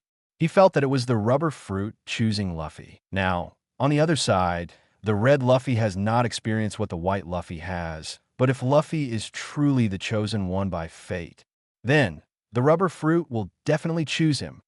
Shanks, see. As the countdown ends, the frozen image on the big screen starts playing again. Shanks refused to teach Luffy the training method for Conqueror's Haki. In his opinion, the dual-color Haki training method he just taught Luffy is already an unsolvable problem for him in this lifetime. If he were to teach the training method for Conqueror's Haki, it would only confuse this ignorant boy even more. Moreover, the probability of someone awakening Conqueror's Haki is 1 in several million, and this young boy in front of him doesn't seem like someone with the presence of an emperor. Thank you, Uncle. Luffy didn't linger and sincerely thanked Shanks again. Even if Shanks didn't tell him the training method for Conqueror's Haki, he has already told him a lot. Luffy is very grateful. But just as Luffy and Shanks were preparing to say goodbye and leave, a wooden box on the table next to Lucky Roo suddenly flipped over. Gurgle, a purple devil fruit with mysterious patterns, happened to roll to Luffy's feet. Roxy Zebek, damn, no way. The devil fruit rolled to his feet on its own? Is this even possible? GOLD Roger. Could the answer be C? Edward Newgate. I also chose wrong. It seems we can't answer the next question casually. Crane. Someone seemed to have chosen C when the countdown was about to end. I didn't pay attention to who it was. Shiki. It was Shanks who chose. Hey, Shanks, even though it was you who did something over there, why do you know the correct answer? Shanks, if I knew the correct answer, would I need to think for so long to make a choice? I just trust my instincts. Sengoku, stop arguing. This brat hasn't even eaten it yet. What's the rush? From the current situation, the most likely answers are A and C. But until the answer is announced, no one can guarantee which one is correct. Huh?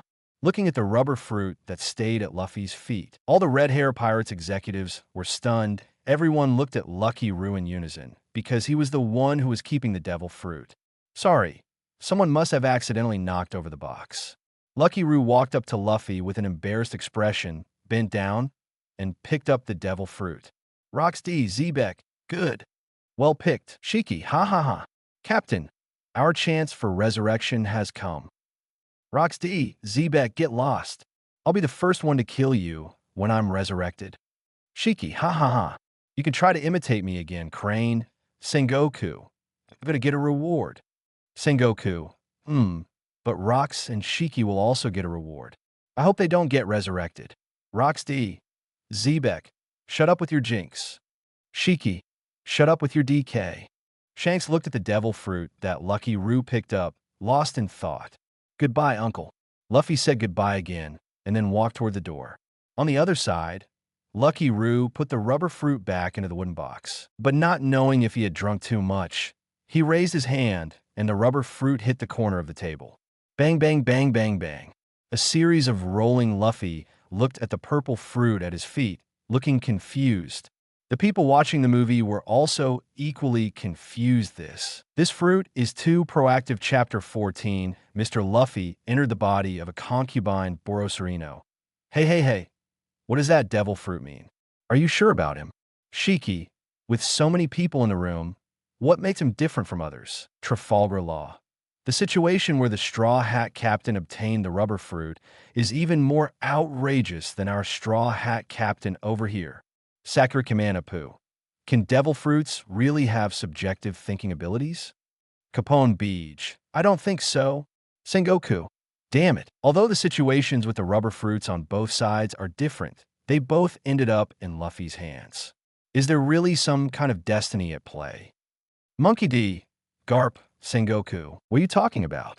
My grandson doesn't have any destiny. Boa Hancock. Yes, Luffy-sama doesn't have any destiny. If there is destiny, then his destiny is mine. Dracula Myhawk. Don Quixote da Flamingo. Interesting, Kazan.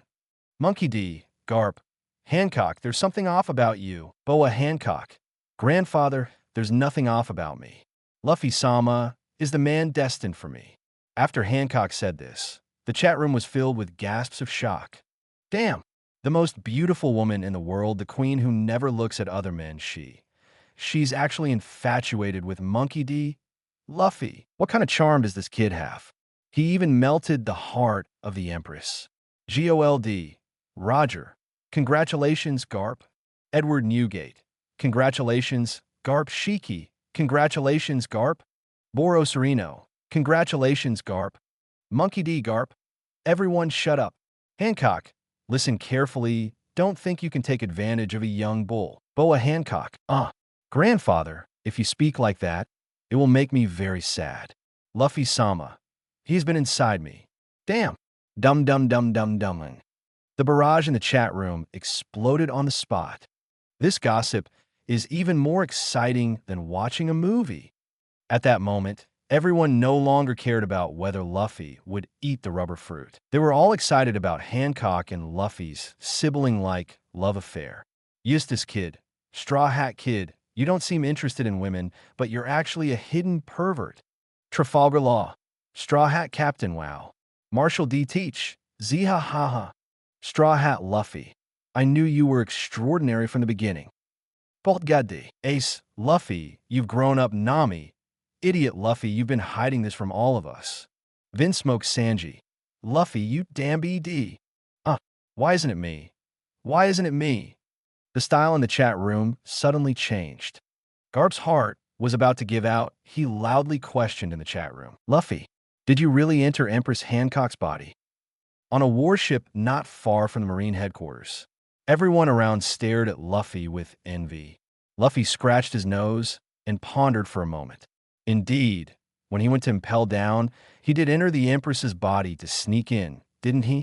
Monkey D. Luffy. Oh yeah, I did. Oh, the eyes of all the pirates who escaped from impel down widened to the maximum. Their eyeballs were about to fall to the ground. Damn. This kid, he actually went through the most beautiful woman in the world. Even strong individuals like Crocodile and Jinbei couldn't help but look at Luffy with new eyes. This kid really caught everyone by surprise. The chat room exploded again. Vinsmoke Sanji. I can't live anymore. Nami. Luffy, you damn BD. Nico Robin. Roranoa Zoro. Luffy, you're amazing. Usopp. I'm so jealous of Luffy, Shanks. Luffy, you have this ability to X-Drake. This kid, did he really save a planet in his past life? He's so lucky. Capone Beach. You don't understand. Straw Hat Luffy is the one who benefited from Empress Hancock being a rubber fruit user. Boro Sereno. So you're saying the reason Empress Hancock is infatuated with Luffy is because of the rubber fruit ability? Kazan. Why do you always have to butt in? Monkey D. Garp. Luffy. Monkey D. Luffy. Grand Fater. Monkey D. Garp. You really are a useless brat. Next time we meet, I'll smash your head. On the warship, Luffy tilted his head, full of question marks. What did I do wrong? Chapter 15. Shanks won the unique reward, the unicorn arm. Rubber fruit rolled to Luffy's feet for the second time, leaving everyone in the bar dumbfounded. Seems like this rubber fruit really likes this kid. Lucky Roo chuckled and walked over to pick up the rubber fruit again.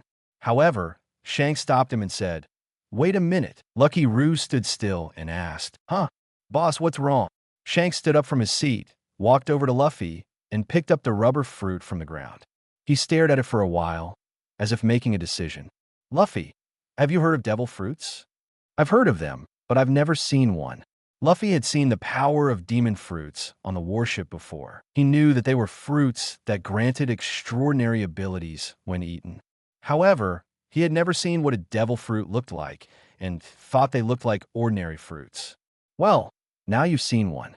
This is a type of devil fruit called paramecia, the rubber fruit. This is a devil fruit. Yes, once you eat it, you'll become a rubber person, but at the same time, you'll be cursed by the sea and become unable to swim forever. I know about not being able to swim. I've heard of it. Luffy nodded, then looked puzzled. But why would you tell me all this, Uncle Shanks? Shanks said, Luffy, do you believe in fate? This devil fruit rolled to your feet twice, and I feel like it's not a coincidence. If you want, I'd like to give you this devil fruit as a gift. Luffy quickly refused Shanks' generous offer, saying it was too valuable. Although Luffy didn't know how much money this devil fruit could fetch, he knew it was definitely a huge sum. Faced with Luffy's sincerity, Shanks laughed heartily and said, as pirates, we value freedom above all else. The value of this devil fruit doesn't matter. What matters is that it chose you. Don't worry about the money. The key is whether you want it. If you happen to choose it, you can repay me in the future. It chose me? Luffy stared at the rubber fruit, deep in thought. The scene of the rubber fruit rolling to his feet twice replayed in his mind. Did it really choose me? But if it chose me, do I have to choose it? But if I miss this chance, someone else will most likely eat this devil fruit. And once it's missed forever. Should I cherish this magical fate or ignore it? Luffy's mind was in turmoil, struggling like an Uzumaki. Shanks remained silent, and under his gaze, the red-hair pirate's officers also kept quiet. He didn't want to influence Luffy's decision. In his view, if it was truly a special fate, it should be entirely up to Luffy to decide.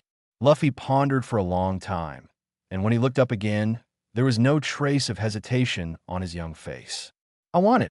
Luffy's gaze was resolute. He ultimately decided to follow his heart. Uncle Shanks, when I earn money in the future, I will definitely repay you for this devil fruit. Luffy said, no problem. It's yours now. Seeing Luffy accept the rubber fruit, Shanks didn't show much excitement in his heart. If Luffy had chosen to refuse, he wouldn't have persuaded him at all. He left everything to fate. Luffy accepted the devil fruit and bid farewell to Shanks once again, preparing to leave. But before he could take a step, Shanks called out to him again.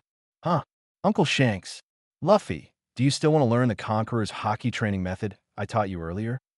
I do. Luffy's eyes lit up. By the time Luffy left the bar, it was already getting late in the evening. When he returned home, he didn't care about anything else and immediately found paper and pen to write down the training method Shanks had taught him in detail. Although he couldn't replicate it completely, he recorded it quite accurately. As for the rubber fruit, he didn't immediately eat it. He was still hesitating, becoming a user of abilities, but also becoming unable to swim. This was something that needed careful consideration. Days passed one by one. Finally, on a certain morning, 1 month after Luffy obtained the rubber fruit, he ate it. The video ended here, and it was clear that the answer had been determined. Ding! The top 3 winners of the prize quiz are Shanks, Bye and Bye. Congratulations to one person for winning the prize. Congratulations to Shanks for winning the reward of the Kylan Arm. Because the Kylan Arm is a magical item from the otherworld, a special note is made. Note: an arm tempered with the blood of the ancient divine beast, the Fire Kylan, possessing incredibly powerful strength and defense, impervious to heat and cold, and invulnerable to blades and spears. Damn! Seeing the note about the Kylan Arm, the chat room exploded Chapter 16 Awakening at the age of 9 Conquerors. In a certain area of the sea near Naval Headquarters, the flagship of the Red Hair Pirates, the Red Force, is here. Accompanied by the distribution of rewards, Red Hair Shanks suddenly feels a faint pain in his left arm. It's as if there is some kind of ultimate burning sensation at the sight of his severed arm. Despite the unbearable pain, Shanks still grits his teeth and makes an effort not to make a sound. But how can the youngest of the four emperors embarrass himself in front of his subordinate's boss? Shanks, Captain. Just as the officers around him turn their gaze toward Shanks, they see his unusual reaction. They are eager to rush to Shanks' side and show concern for his condition. But under the confinement of the observation system, they are unable to make any drastic movements. They can only make minimal movements within a very small range, and their actions are extremely slow, as if they were hit by a slow light wave. "Don't worry, I'm fine." Shanks furrows his brow, but his words reassure everyone not to worry. He can clearly feel that the cells at the site of his severed left arm are growing frantically. Each of these newly grown cells contains extremely powerful flame, energy, and life force. In the next moment, a burst of fire instantly illuminates this area of the sea. The clouds in the sky are also dyed a fiery orange. In the astonished gazes of the red-hair pirates' officers, Shanks' left arm is rapidly growing and repairing itself when the flames completely subside. A burning arm appears on Shanks' body. Through the flames, everyone can clearly see a vivid fire phoenix pattern on that arm. The chat room is also buzzing. GOLD. Roger, little Shanks, do you have 3 arms now? Shanks, Captain, my left arm was severed 10 years ago, and now I have obtained the phoenix arm, so I have exactly 2. GOLD. Roger. Ah, that's really a pity. If you had 3 arms, your strength would have reached another level. Kazuki Odin. Haha. Captain Roger. I think 2 arms look better, otherwise it would be strange. Kaido. Shanks, is that phoenix arm really that amazing? I wonder how it compares to my defense. Shanks, we'll have to try it to know. But this phoenix arm is indeed full of power, and it can even produce phoenix flames. I feel like I've lucked out with a Maramara fruit Dracul Mihawk. After the Summit War, Shanks, come to Karigana Island to spar with me. Now you have the qualifications to test your swordsmanship against me. Shanks, haha, no problem. But I feel like now, if I hold a sword in my left hand, I can beat you to a pulp. Kazoo. Hot and cold are no obstacle, and blades and spears cannot penetrate. Is this phoenix arm really that exaggerated? Borsalino, it's troublesome. A 4 Emperors level pirate obtaining something like this is really headache-inducing. Sengoku, don't overthink it. The observation is still ongoing, and as long as we have the opportunity to answer questions, the rewards we Marines receive will definitely not be few. Shiki, with your shady and smoky character, what can you get?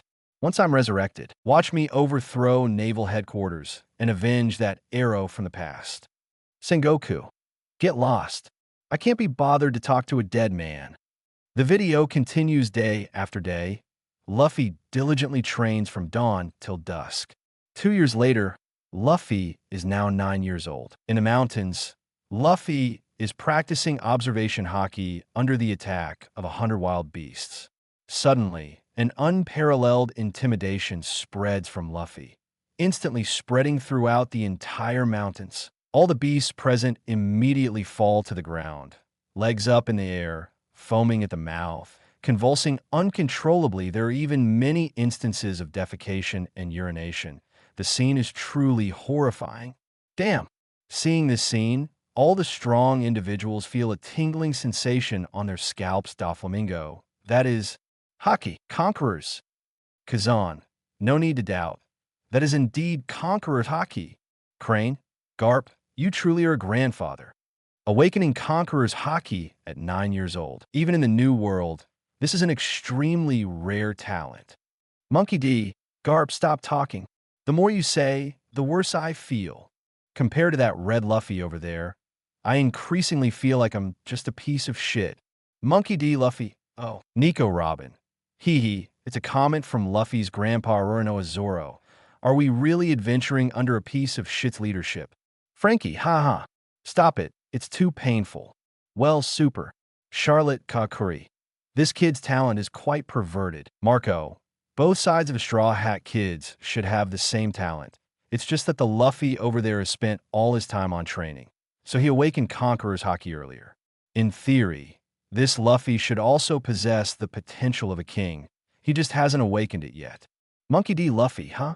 Can I also awaken that Conqueror's Haki? Monkey D. Garp, you idiot.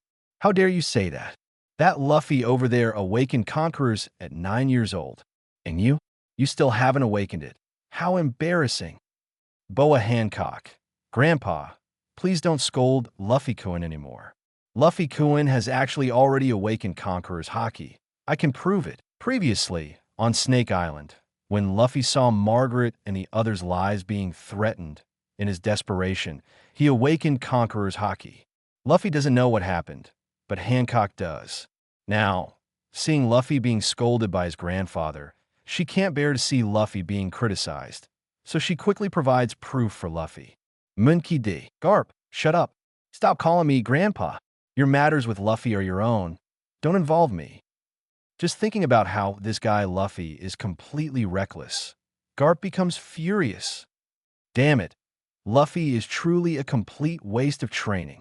Garp now wishes he could jump into the red-framed screen and switch places with the Garp over there in the scene. Luffy is still training day after day, year after year. Another 5 years pass by in a hurry now.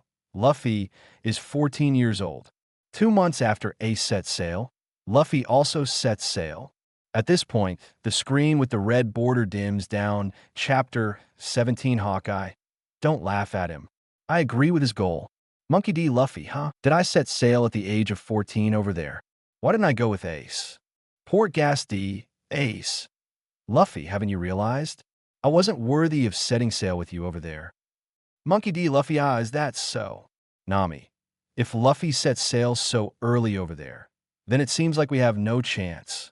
Roronoa Zoro, I don't know. At this time, I should still be in that area as a bounty hunter. Maybe Luffy will run into me. However, that Luffy over there is too strong, so he might not think much of me. Usopp, if even you don't think highly of me, then I definitely won't catch the attention of the famous Luffy. Nico Robin, don't think too much. Our meeting with Luffy itself is fate. That Luffy over there will surely have his own destiny. Vinsmoke Sanji, Robin-chan is absolutely right. Roronoa Zoro, Sanji, you're such a disgrace. Tony Chopper, Sanji, you're such a disgrace. Usopp, Sanji, you're such a disgrace. Vinsmoke Sanji, you damn asshead, I'll fight you. In the midst of the Straw Hat Pirates banter, the large screen with a white border gradually lit up on a sunny day. 17-year-old Luffy recklessly sailed out to sea on a small boat. He wanted to establish a pirate crew and find 10 companions. But things didn't go well. Less than half a day after setting sail, Luffy encountered Uzumaki and his boat was destroyed. Fortunately, Luffy cleverly hid in a barrel and narrowly escaped drowning in the sea. By a twist of fate, the large barrel Luffy was in was salvaged by Kobe. Luffy fought against Alvida and helped Kobe break free from her control. Afterwards, the two arrived at the town of Shells. Zoro makes his appearance. Initially, Luffy thought Zoro was the killer mentioned by Kobe, and he had no intention of recruiting him as a crew member. But when he learned that Zoro willingly put himself in danger to protect a little girl from Marine's second-generation Buggy, Luffy beat up Buggy on the spot and immediately decided to recruit Zoro as a companion. Rox D. Zebek, were we watching this kid's adventure story? GOLD. Roger, what are you complaining about? No one's forcing you to watch. Shiki, I actually find this quite interesting. Haven't you noticed? The Marines in this base are oppressing the townspeople, and that big-headed Sengoku keeps shouting about representing justice all day long. He represents nothing but a bunch of nonsense. Achiku, ha ha ha. These shameless Marines. Who do they think they're calling as pirates, Charlotte Linlin? Marines have any shame? Those who have shame can't become Marines. Sengoku, trying to tarnish the reputation of the Marines? Haha, do you pirates really think people will believe what you say? On the Marine Branch Square, Kobe tries to untie Zoro, but is shot down by Marine bullets. Then, Colonel Momonga appears, and under his command, a group of Marine soldiers fires a dense barrage of bullets at Zoro and Kobe. Just as it seems like their lives are about to end, Luffy descends from the sky like a god. The dense bullets pierce Luffy's body, only to be repelled by the power of the rubber fruit. After saving Zoro, Luffy expresses his intention to recruit him, but Zoro states that he will not become a pirate. However, Luffy holds Zoro's 3 swords and says, "Now, you can either join me in fighting against the Marines, but you will become a wanted criminal, or you can die here. It's your choice." Hearing Luffy's offer, Zoro shows a shocked expression. "To think you would give me a multiple-choice question with only one option. You devil's grandson. Forget it. It doesn't matter anymore. Rather than being killed here, I'd rather become a pirate with you." Then, Luffy unties Zoro's ropes. The Marine soldiers rush forward, but Zoro instantly equips his 3 swords and blocks all the attacks from behind with a cool pose. He stares resolutely at Luffy, saying, "Listen, I promise to become a pirate, but I also have my own ambitions. At this point, regardless of whether I have fame or infamy, I will make the world remember my name. I will become the world's greatest swordsman." Hearing this, Luffy grins happily. The world's greatest swordsman. That's amazing. A Pirate King's crew should be this outstanding. Shanks, wow. Luffy, your crewmate's dream is not small at all. Wanting to become the world's greatest swordsman? The difficulty is extremely high on. More than just difficult with that person around, it's not an impossible dream at all. Bisuda, that's right, as long as Hawkeye is alive, the throne of the world's greatest swordsman cannot be shaken, Dracula Mihawk.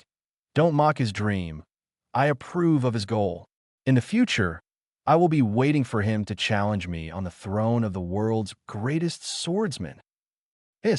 When Hawkeye said these words, everyone's hearts were filled with shock. To be able to earn Hawkeye's recognition, what extraordinary qualities does he possess? Chapter 18, Are You Worthy to Compete with the Straw Hat Kid? Sabaody Archipelago on a giant screen. The scene of the Summit War is still playing. On a high ground, the supernovas are gathered here watching the chat room, where Hawkeye is evaluating Zoro. One of the supernovas, Killer, speaks in a deep voice. As a swordsman, to be praised by Hawkeye like this. Beside him, Kid sneers. What are you thinking? Isn't he just the world's greatest swordsman? Sooner or later, we'll bring him down. Let you also experience being the world's greatest swordsman. Killer doesn't respond.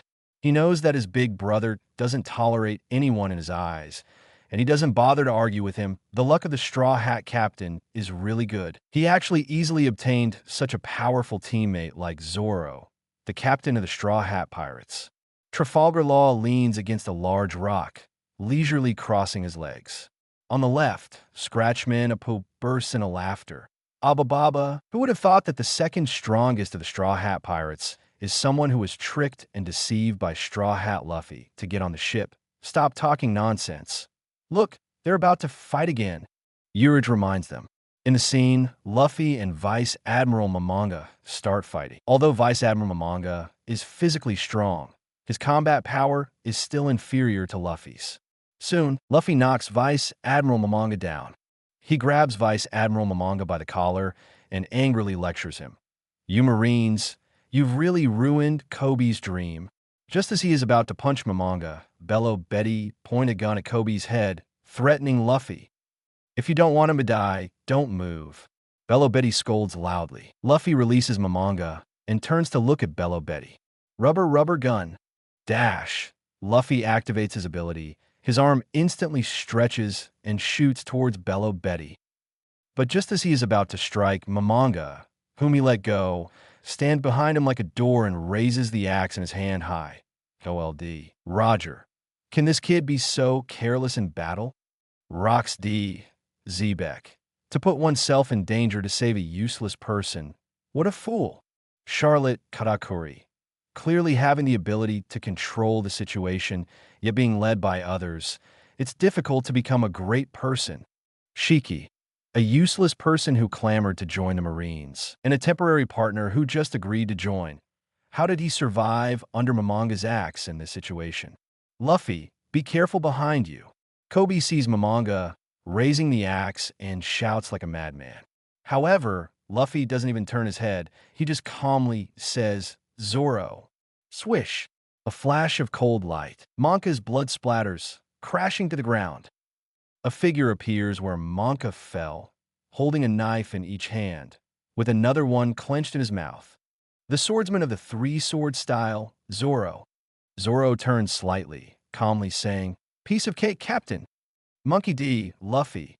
"So cool, Zoro." Luffy watches with great interest, shouting out in excitement, as if watching a drama. Roronoa Zoro. "Hey Luffy, you idiot," who praises their own comrade in front of everyone. Trafalgar Law.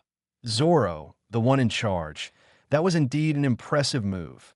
But the captain of the Straw Hat Pirates has a keen eye for people. He just recently accepted you as a crewmate and already trusts you enough to expose his back to you. Gol di Roger. Wow. This level of trust reminds me of the trust between me and Rayleigh back in the day. Silver Rayleigh. Yes, Roger. Those were the days of our youth. GOLD. Roger, huh?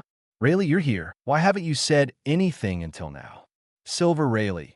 Shaki won't let me speak, otherwise she won't give me money for drinks. GOLD. Roger, huh? So you finally caught up with Shaki, huh? Shiki. The right-hand man of the mighty pirate king has become a henpecked husband. Rayleigh, are you trying to make me laugh? Kakik, Shaki. Old Rayleigh is just joking. He actually woke up drunk.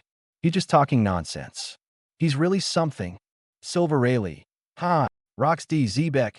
Damn it.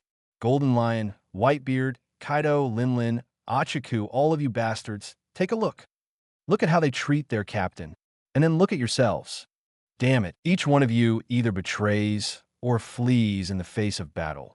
A bunch of useless trash.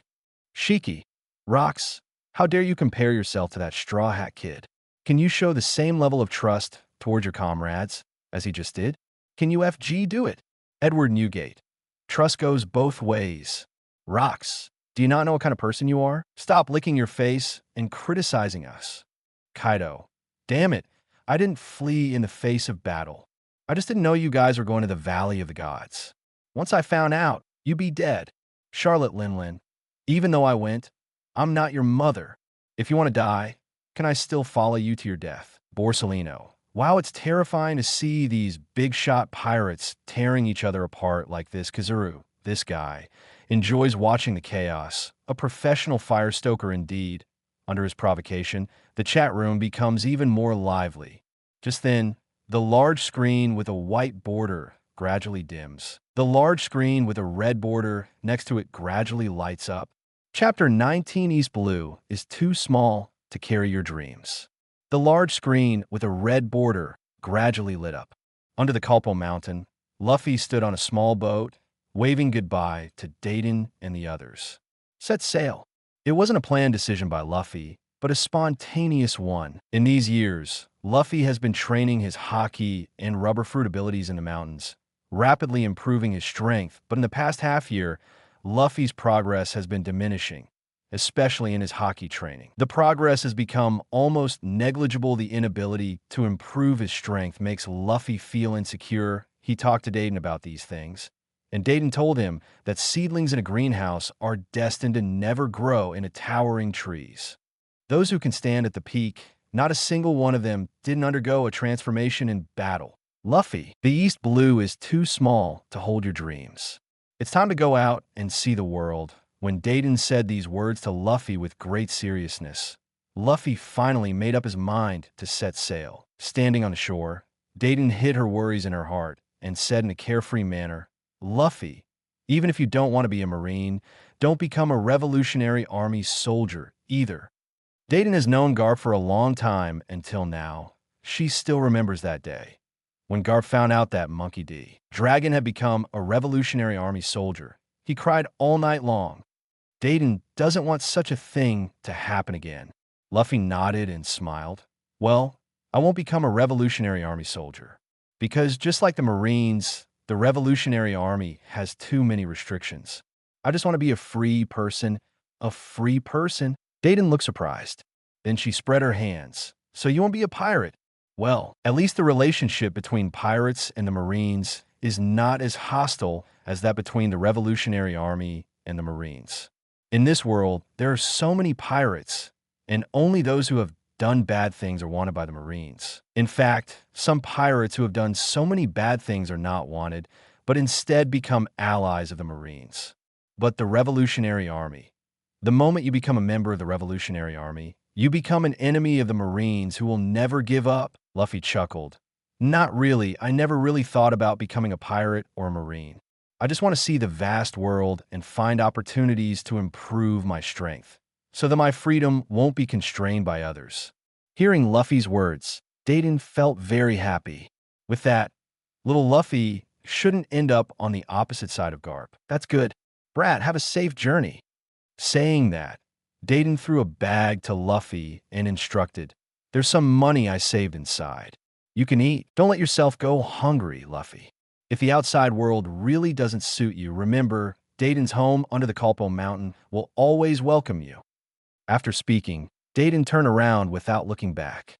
The two bandits beside her hesitated for a moment, glanced at Luffy, and then silently turned and left. When Dayton was about to reach the small grove, she heard Luffy's voice from behind. "Dayton, take care of yourself."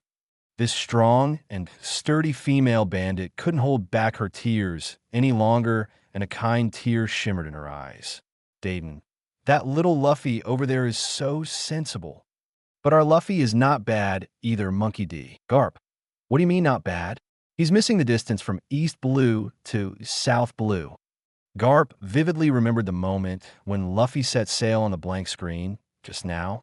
Two fists raised, hands held high, shouting, "I will become the Pirate King," and that's it. And then look at the red Luffy. Although he keeps others at a distance on the surface, his heart is warm. The most crucial thing is, the red Luffy clearly stated that he won't become a Revolutionary Army soldier. And he doesn't have any plans to become a pirate for now. Just this alone makes Garp very satisfied. Damn, can't think. The more he thinks, the more Garp wants to dive into the red frame screen and switch places with the Garp over there chapter 20 rubber propeller. Yo-yo begung L in L into Jaime in SH ing. JZH high gu seeing D kin GL gu M ing M Ida Y gungs OY 011. Luffy TNGZ Izio Chu into Chu NCNG LT to Lin SH ing G IJYDNG Co M O ZHSH Red Hair Pirates LK FNG CHC into N10 Shanks S ing GI Luffy to LN by LW. Su R N Luffy H Shanks SH J Shing CH to SH Jean being BCH ing. DNSH Shanks do Luffy de Ing Shing HISH TNG Dita. DNG CH Luffy du IZ Yupan JN. Shanks de IG IZ Ma. ZH de IG Sui Xen Sui. RNG Luffy JB et le du IZ de KNF SHA. Heizi Ho. Marie Nibe. Sir Ubaga. DBO. Zisero. Ganyu N SH RN H SH Ku NGZH I Ozude Oven Xen Kui Xenge. ZH ing D ing Luffy Ki Y to Shing Y H O Y High FNG D I L Ida SHSH. P ing J ing to Jaime in SH ing H are in Junq Lu YGJ Dita Uzumaki. Tony Chopper Y. In Binda H ing Luffy YYD O Uzumaki Lu. Vins Mokisanji, Lafi Zeta Aka, Michienima, Tiki NSNNI, and CH High. YHISHM I Ning T O Uzumaki Usopp. ZH Uzumaki Z Chen Huai.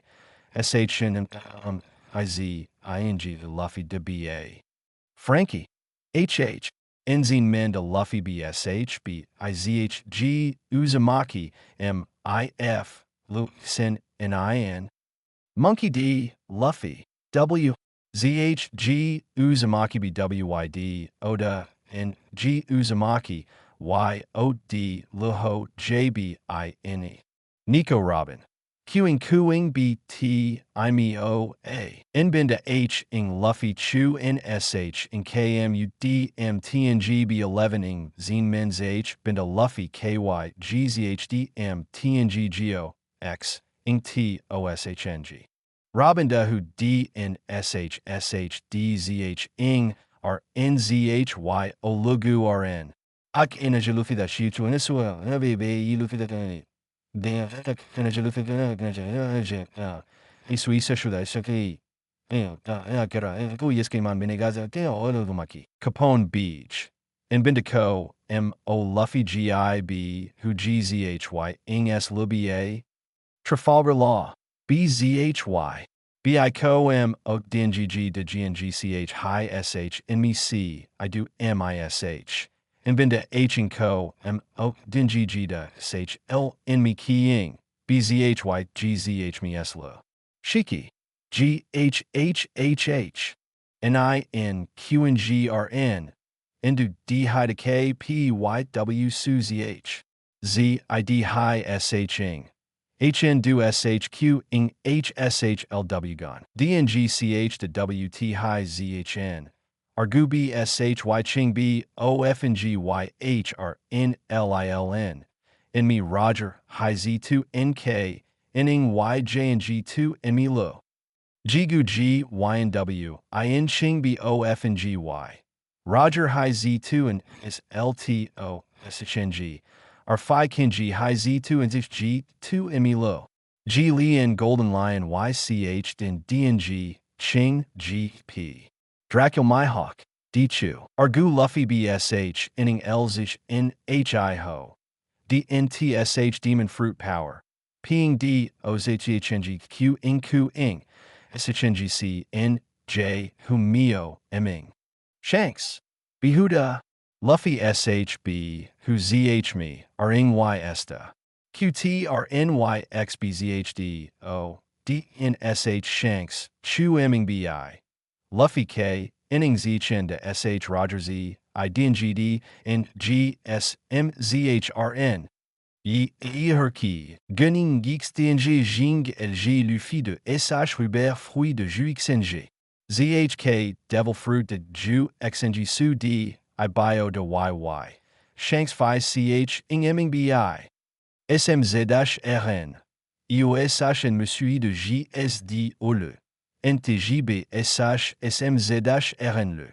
Uzumaki RT ing YZH high DJSHU.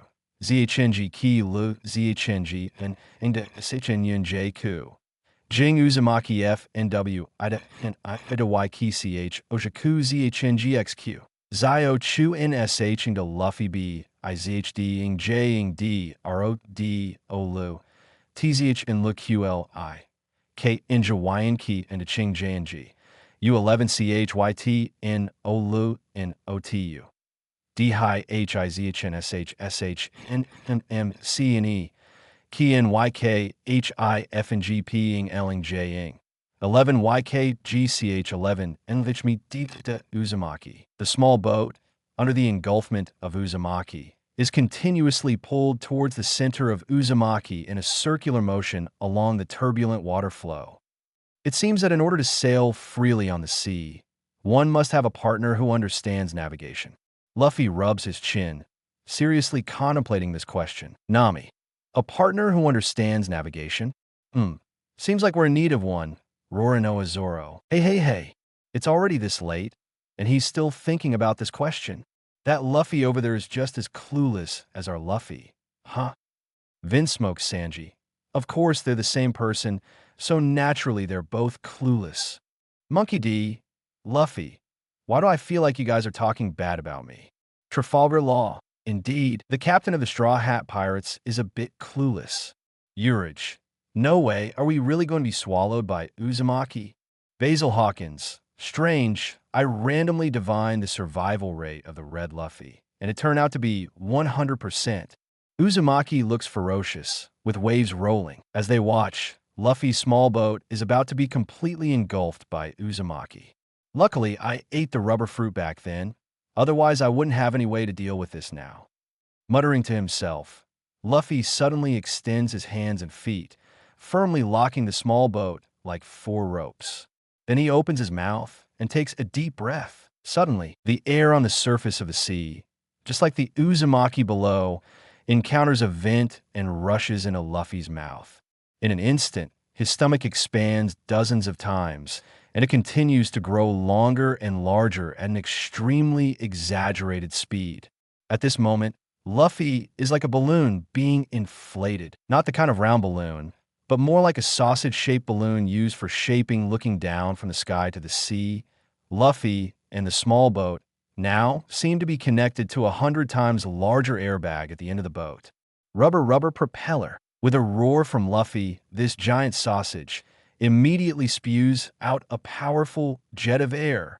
The fierce airflow gushes out of Luffy's mouth, and even his upper and lower lips flutter like red flags in the strong wind. Under this powerful thrust, the small boat instantly gains full power. It goes against the current and quickly escapes from the range of Uzumaki. When this scene appears, the entire chat room falls into silence. Everyone's mouths hang open in astonishment. Their brains freeze, completely filled with the image of that over 200-meter-long giant sausage. Chapter 21. The strongest person in the nearby islands is called Zoro. Sabaody Archipelago. Can it still be like this? Kid looked at the small boat and the red Luffy in the picture, completely stunned. Capone Beach took a puff of his cigarette, his expression filled with astonishment. That Straw Hat Kid over there, he's really a genius at developing techniques. A perfectly good devil fruit, and yet he can develop such outrageous moves. Scratchmanapus said, I have to admit, this move is really effective. With this move, even if you encounter a storm at sea, you can quickly escape to a safe area. Trafalgar Law said, Indeed, he's worthy of being the captain of the Straw Hat Pirates. Both captains of Straw Hat Pirates are very formidable. Naval Headquarters Don Quixote da Flamingo grinned widely. Ha ha, this red-framed Straw Hat Kid is really interesting. Kazan, standing below the high platform behind him, scratched his head. This guy's development of his devil fruit ability is really out of the box. Kizaru, with his thick lips pouted, said, It's really unexpected. If I had eaten this devil fruit, I wouldn't have thought of developing it in this direction. Boa Hancock lightly touched the red frame with her finger and murmured, That Luffy over there seems even cuter. In the chat room, Usopp exclaimed, Wow, this is just like a rubber fruit version of the Gum Gum Cannon. Frankie said, This is even more practical than the Gum Gum Cannon. The Gum Gum Cannon consumes 10 liters of cola per 100 kilometers. Luffy's sausage propulsion system doesn't consume anything at all. Roronoa Zoro said, No, Luffy's move probably consumes even more. I estimate it would consume 10 tons of food per 100 kilometers. Vince Smoke Sanji laughed, Aha! If we don't replenish our energy with food in time, we might have to consume 1 Luffy per 100 kilometers. Brooks said, But our Luffy has to learn this skill. If we run out of cola fuel, this skill will be a life-saving ability. Monkey D. Luffy said, Makes sense, I'll try my best. Mariewa Isho Fujitora squinted his eyes. The power of that fruit is known as the most absurd and ridiculous power in the world. Jaguar D. Saul put his hands on his cane and said in a deep voice, Yes. Judging from a situation of that red Luffy over there, his fruit hasn't even awakened yet, but the development is already heading towards absurdity. After pondering for a moment, he continued, Now I understand why this devil fruit chose him voluntarily. It's obvious that this Monkey D. Luffy is almost certainly the most important spark of revolution. Marcos Maz said with a serious expression, stroking his long beard. As soon as this viewing system is over, immediately notify the CP0 agents and make Monkey D. Luffy the #1 wanted criminal. After leaving the storm area, Luffy opened a wax paper package and took out the preserved meat that Dayton had prepared for him. He ate it with pancakes. Perhaps because the technique he just used consumed too much energy, Luffy had a big appetite. Without realizing it, he ate everything he had brought. Looks like I didn't bring enough meat. I'm only half full. Luffy patted his stomach and could only stare blankly at the sea. Time flew by. 2 days passed, and Luffy was starving, but luckily he arrived at an island, Cod Island. Luffy docked the ship at the shore and entered the town, heading straight for the restaurant. Boss, hurry up and bring me some meat. I'm starving. Luffy exclaimed weakly, slamming his money bag on the table. Seeing Luffy's bulging money bag, the boss's eyes widened in surprise. Wow, we've got a big spender here. The boss thought to himself, "All right, young man, we have top-quality mountain beef in our shop. Would you like to try it?" The boss asked without hesitation, immediately promoting the most expensive meat. "Sure, as long as it fills my stomach," Luffy replied. Luffy had rarely spent money since he was a child, so he had no concept of good or bad meat. All he knew was that he had money in his hands and he could buy meat to eat. That was all. Soon, a fragrant and delicious secret braised mountain beef was brought to Luffy's table, and Luffy enjoyed it heartily. "By the way, boss, are there any strong people on this island?" Luffy asked while devouring the mountain beef. On this journey, Luffy wanted to see the world and improve his strength through battles. "Yes, there are," the boss replied. Rarely did he have a big spender like Luffy who consumed mountain beef, so the boss naturally provided him with information. "If you're talking about strong fighters, then Roronoa Zoro, the pirate hunter, is a must on the nearby islands," the boss said. "It is said that he often roams the sea like a ghost, specifically targeting pirates with decent strength and capturing them for bounties. His strength is absolutely," the boss said vividly, even raising a thumbs up to show his recognition of Zoro's strength. "That's great. Where is he?" Luffy asked with a smile on his face after taking a bite of meat. "Huh? You want to find him?" The boss's expression suddenly changed, and he earnestly advised, "Young man, I thought you were just asking casually. If you really want to find him, I strongly advise against it." "Why?" Luffy asked. A hint of panic appeared on the boss's face. He instinctively looked outside the door before whispering in Luffy's ear, "Because it is said that that guy is like a devil, killing without blinking." "That's so scary." Luffy's face also became serious. He secretly thought that when he faced such a strong opponent, he must not be careless. Well, when the time comes, he would go all out from the start. He couldn't afford to make any mistakes. Chapter 22 is that Conqueror's winding. Nami, ahahaha. Luffy's expression is hilarious. He actually believed the boss's words. Usopp, actually, the boss wasn't wrong. Zoro is probably the strongest among the nearby islands. It's just that compared to Luffy, he's far behind. Vinsmoke Sanji, that green seaweed head over there is probably no match for Luffy. Roronoa Zoro. Didn't you hear his thoughts? He plans to go all out from the start. I'm really worried about the Zoro over there. Don't let the other Luffy kill him in one shot. Kid Eustace, haha, that's hilarious. Capone Beach. Based on the situation, it's very likely to happen. Tony Chopper. Zoro over there is in a tough spot. Luffy is eating voraciously, sweeping through the army. On his table, it's been replaced again and again. Burp. When Luffy finally finishes eating, he pushes the money bag forward and says, "Boss, the bill." "All right, wait a moment, young man." The boss eagerly takes the money bag and goes to the counter to calculate the bill. Luffy lazily eats the remaining shreds of meat from his bones. Suddenly, a shadow from behind covers him. Luffy immediately senses that the person behind him is hostile, but he doesn't react too much because his observation haki has locked onto the person behind him and hasn't detected any signs of him. Making a move, Luffy turns his head and sees a young man with 3 swords tied around his waist and a green headband on his left shoulder, staring at him with a cold and fierce expression. Because of the backlight, from Luffy's perspective, it's an upward angle. There's a strong sense of looking at a demon from hell. "Kid, I heard you were asking about me." Zoro stares at Luffy with a fierce expression. He just passed by outside, and a bounty hunter traveling with him told him that someone in the restaurant was asking about him. In this sea area, Zoro is notorious. Ordinary people don't even have time to avoid him. So how dare they ask about him? Those who dare to actively inquire about him are most likely assassins hired by his enemies.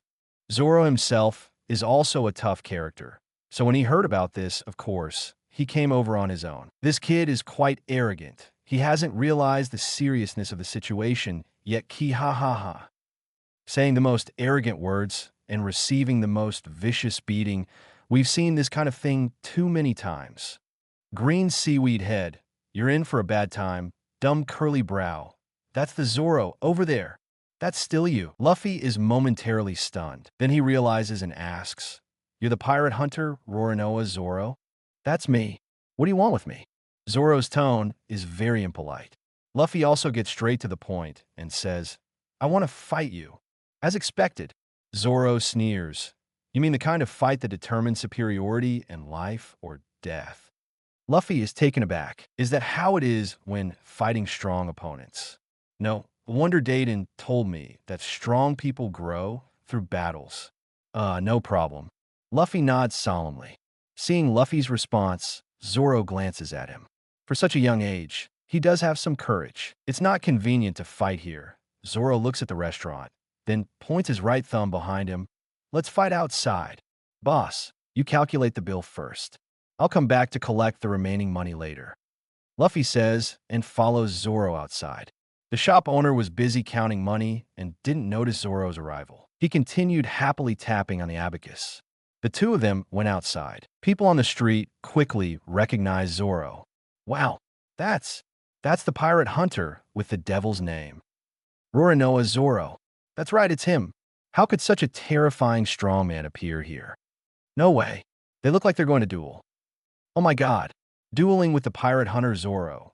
Is that brat looking for death? Among the crowd, some knowledgeable people immediately recognized Zoro. At the same time, they were shocked that someone would challenge Zoro without knowing any better. Hell, wow, these onlookers. The atmosphere is really intense. Kazan. Yeah, you're right. Don Quixote da Flamingo. This is so interesting. I can't wait to see the shocked expressions on those people's faces. Gecko Moria.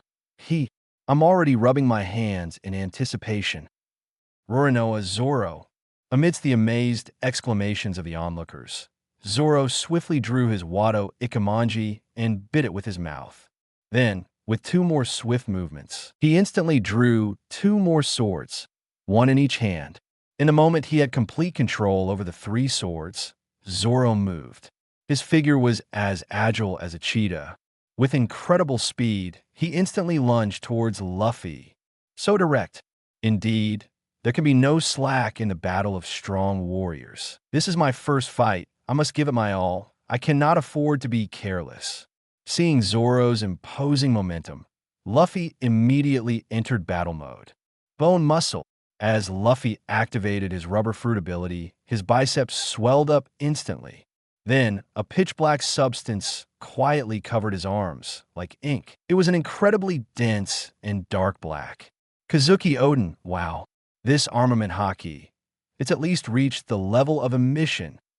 Crane, Luffy's talent is really strong. Compared to 7 years ago, his haki has improved so much. Shigeru, I feel even my armament haki level might not necessarily be stronger than his, but he's only 14 years old. Flying Squirrel, you just have a feeling, but I'm certain my haki definitely can't reach that level. Mr. Garp's genes are just too strong. Marshal Ditish, this kid is too perverted. Monkey D, Garp, damn it. Why didn't I think of teaching Luffy to train his haki?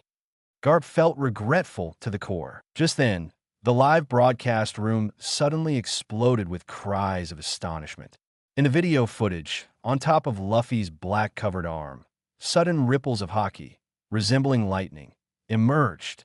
Those lightning-like haki ripples seemed both tangible and intangible.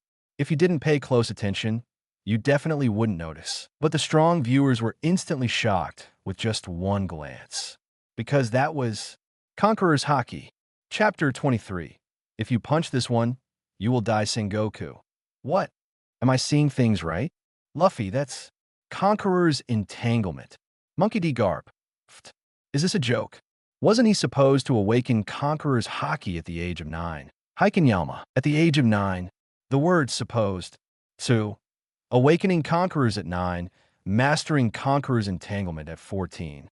Garp, your grandson is incredibly talented. Monkey D. Garp. Garp is now unable to say a word. The stronger the talent demonstrated by the red Luffy over there, the more it highlights how much talent is being wasted by our Luffy.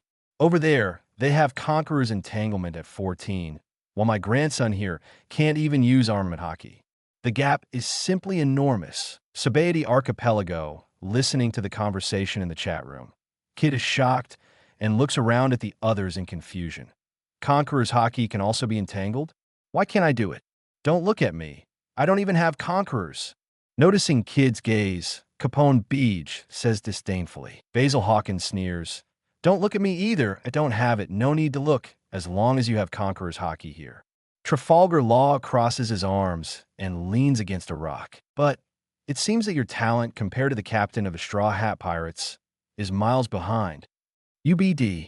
I'll kill you. Hearing Trafalgar Law belittle him using Luffy's name, Kid becomes furious.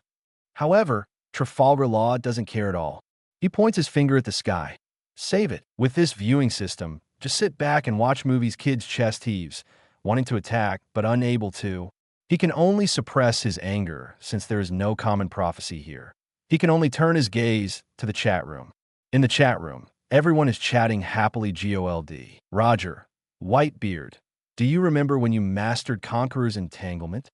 Edward Newgate, I can't remember clearly, but I think I awakened Conquerors at around 17 or 18, and it took another 10 or so years to master Conqueror's entanglement. GOLD. Roger. Oh, you mastered Conqueror's entanglement at around 30. I also mastered it at around 30. Rayleigh was even later. Our talents are trash compared to Luffy. Silver's Rayleigh. Who says they're not? Roger. I think I mastered Conqueror's entanglement several years later than you. Kazuki Odin. Then I'm slightly less trash than you three. I mastered Conqueror's entanglement at 27. GOLD. Roger. Aha. So we're all equally trash, by the way. What about Golden Lion? When did he master it? Shiki, damn it. Roger, you're intentionally mocking me, aren't you? GOLD. Roger. Oh dear, my apologies. I forgot you don't have it. Charlotte Linlin. So, Golden Lion doesn't have Conquerors? TSK. At this level, he was actually in the same pirate crew as us back then. Kaido. Haha. A guy without Conquerors, thinking he can be brothers with us. Shiki, damn it. What are you guys so proud of? If I had Conqueror's Haki, I would definitely be better than all of you. Look at you guys with Conquerors compared to the Red Luffy. You're simply trash. While the big shots argue, the members of the Straw Hat Pirates are also amazed by the strength of the Red Luffy. At the same time, they're deeply worried about Zoro over there. Nami, the strength of that Luffy over there is terrifying. Zoro won't be killed, will he? Frankie, it's hard to say. Zoro is still just a rookie at this point, yet he has to face such a powerful attack from Luffy. Nico Robin, judging from their strengths, Luffy would kill Zoro. Vin Smoke Sanji, beautiful Robin-chan is right. Roronoa Zoro, no need to doubt. Even if our Luffy now were to face me back then, he could kill me with a single blow. Not to mention that pervert Luffy over there. Tony Chopper. Wah. Poor Zoro over there. On Luffy's arms, there's a dense entanglement of armament Haki combined with Conqueror's Haki. Even so, Luffy remains extremely cautious. He is on high alert, waiting for the opportunity to strike. Zoro's figure swiftly approaches like a cheetah. With a small leap, he is suspended in mid-air. He raises his dual swords high. Tiger Hunt. Zoro's fierce three-sword style strikes towards Luffy. Faced with Zoro's attack, Luffy is completely bewildered. What's going on? Isn't he the strongest on the nearby islands? Why are his attacks as clumsy as a child's? Usopp. Zoro over there is in such a sorry state. He's about to die, and Luffy is mercilessly mocking him. Frankie. This kind of serious mockery is really infuriating Roronoa Zoro. I really want to go over there and cut that BD Luffy. Vinsmoke Sanji, is it possible that you're not even a match for Red Luffy? Monkey D. Luffy, I can't really kill Zoro, can I? Luffy is at a loss as to why this guy's attacks have so many flaws, like the stars in the sky. No, don't fall for it. Perhaps this is a deliberate feint from the opponent. With this in mind, the Haki on Luffy's arms becomes even stronger. Swish! Zoro's attack lands. The distance between the blades of his three swords and Luffy's body rapidly decreases. 9 feet, 8 feet, 7 feet, 3 feet, 2 feet, 1 foot. It sounds like a long process, but it actually happens in the blink of an eye. Just as Zoro's blade is about to touch Luffy's body, Luffy sidesteps. Swish! Zoro strikes empty air. Nani! Seeing that he actually missed, Zoro widens his eyes in disbelief. He turns his head abruptly, looking at Luffy, only to find that the strange black color and unknown aura ripples on Luffy's arm have all disappeared. What? What does this mean? You clearly had prepared to strike just now, why didn't you? Zoro loudly questions. Luffy stares at Zoro carefully, realizing that he is not pretending. So he shakes his head and says, because if I had thrown that punch, you would have died. Chapter 24, do you want to learn? I teach you. Phew. Seeing Luffy show mercy to Zoro's subordinates in the video, the members of the Straw Hat Pirates all breathed a sigh of relief, although it's something that happened in another world. After all, they are. If Luffy really killed Zoro, it's likely that the Luffy and Zoro here would also have a rift between them. What a joke! Hearing what Luffy said, Zoro was about to explode. In this sea, he's not only undefeated, but also has very few opponents. This BD actually said he could kill me with one punch. I can't stand it. Immediately, Zoro roared, get ready for a fight. Let's go again. But Luffy shook his head. No more fighting. You're too weak, ah? There's a limit to looking down on people. Zoro felt a great blow to his pride. He shouted, since you're so arrogant, don't blame me if you die. As soon as he finished speaking, Zoro's figure rushed towards Luffy again. However, he had only rushed halfway when he cleanly flipped over and fell to the ground, foaming at the mouth. Trafalgar Law, huh?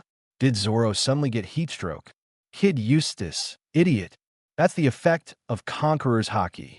But why can the Straw Hat Kid's Conqueror's Haki only stun one person? Shouldn't it be very strong? As the owner of Conqueror's Haki, every time Kid releases Conqueror's Haki, it stuns a whole area. Haki is incomparable. But in the video, only Zoro was stunned, while the surrounding onlookers were all standing fine. They weren't affected in the slightest. Kaido, fool, the stronger you train your Conqueror's Haki, the better your control becomes. What you're doing, shaking a large area, is exactly the behavior of a rookie. Kid Eustace, who are you calling a fool? Idiot. Shiki, ha ha ha. Well said, Kaido is indeed an idiot. Kaido, huh? It's Kid, right? I'll remember you. Kid Eustace. Remember my A. Others may fear you, 4 emperors, but I don't.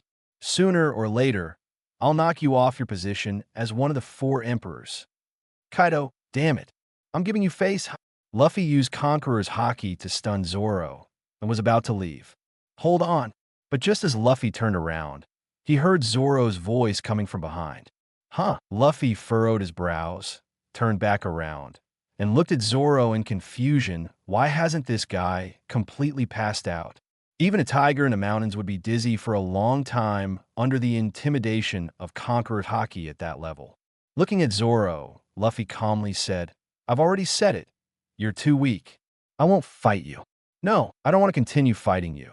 The gap between us is already clear. Zoro gritted his teeth, using his sword to support himself as he stood up unsteadily. Such strong willpower. Luffy secretly praised Zoro in his heart. He was well aware of how painful it was to stand up again under the intimidation of Conqueror's Haki. It was like undergoing extreme training, multiplied by 10 times the difficulty of getting up again after being completely exhausted. This was probably the difficulty Zoro was experiencing now. Please tell me, why can you make me instantly lose my resistance with just a glance? How can I resist this power? Zoro took a deep breath, his eyes filled with seriousness. Well said, no shame and then be brave. Luffy silently agreed in his heart and said, this is Conqueror's Haki. Only those with strong willpower and strength can withstand the intimidation of Conqueror's Haki. In my opinion, your willpower is already strong. What you lack is strength. When your strength reaches a certain level, you will naturally be able to resist it. Conqueror's Haki, Zoro repeated in his mouth, biting his teeth. How can I learn this ability? Luffy shook his head. This kind of Haki is innate.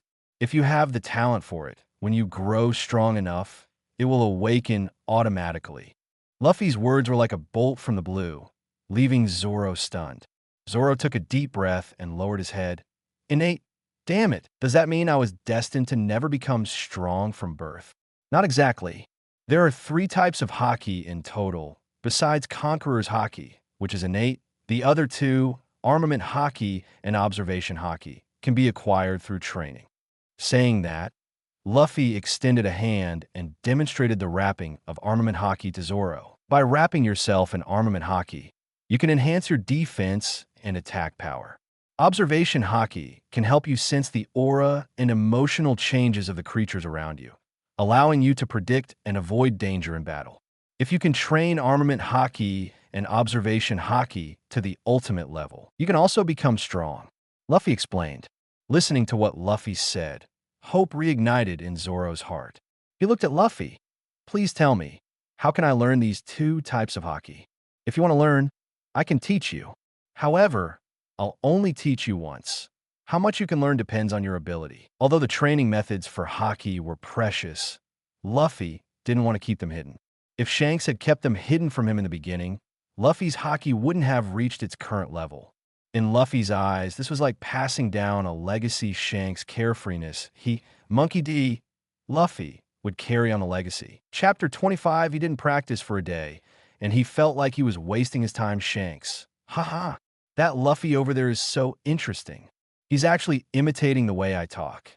GOLD Roger. Teaching someone once, it depends on their ability to learn. That statement is not wrong. Silver Rayleigh. Yes, the current Zoro is to Luffy what Luffy was to Shanks when they first met. They are both strangers recognized by each other. It's already good enough that they are willing to teach each other once.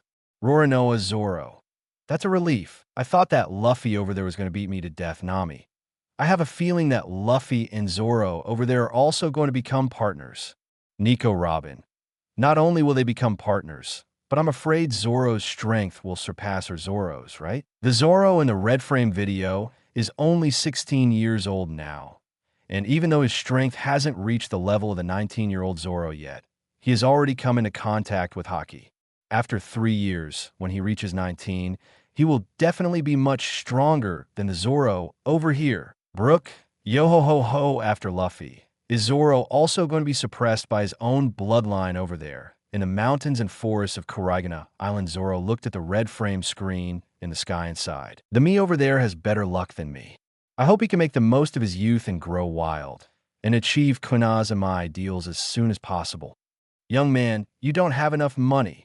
The owner of the restaurant suddenly appeared at this moment, holding Luffy's money bag, looking completely speechless. That money bag, which was bulging, actually contained small denomination berries. This is a big loss. Luffy scratched his head. Huh? Not enough? How much more do I need? Can I give it to you later? What? The owner of the restaurant was shocked. His face suddenly changed, and he shouted loudly, "Come and see. This young man wants to eat for free. Isn't there any justice left? Isn't this bullying honest people?" But then, his gaze inadvertently glanced at a person who had just climbed up from the ground, with green algae on his head. Hiss! The owner of the restaurant's heart suddenly jumped to his throat. He was so scared that even the words he was about to say got stuck in his throat. Zoro calmly looked at the owner of the restaurant and asked in a deep voice, "How much does he owe you?" 40,000 berries. Facing this infamous devil, the owner of the restaurant trembled, like walking on thin ice, and nervously raised 4 fingers. He was afraid that if his tone wasn't low enough, he would be cut. As Zoro walked closer, the owner of the restaurant's heart pounded, and cold sweat poured down from his head. It's over, it's over. Today will be settled here. Take it, this is 40,000 berries. Just when the owner of the restaurant thought he was going to be reincarnated, 1 million berry notes were slapped on his chest. The owner of the restaurant was first stunned, then took the money, and a look of excitement appeared on his face. Thank you. Ran back to the restaurant, rolling and crawling. Thank you. I will repay you these 40,000 berries in the future. Luffy looked at Zoro, expressing his gratitude. No need to repay. If you're willing to teach me Haki, consider these 40,000 berries as tuition. Zoro shook his head and patted his own wallet. I have money. If you're willing to teach me a few more times, I can treat you to meat. My share should be enough for you to eat meat for a month. Meat? A month's worth of meat.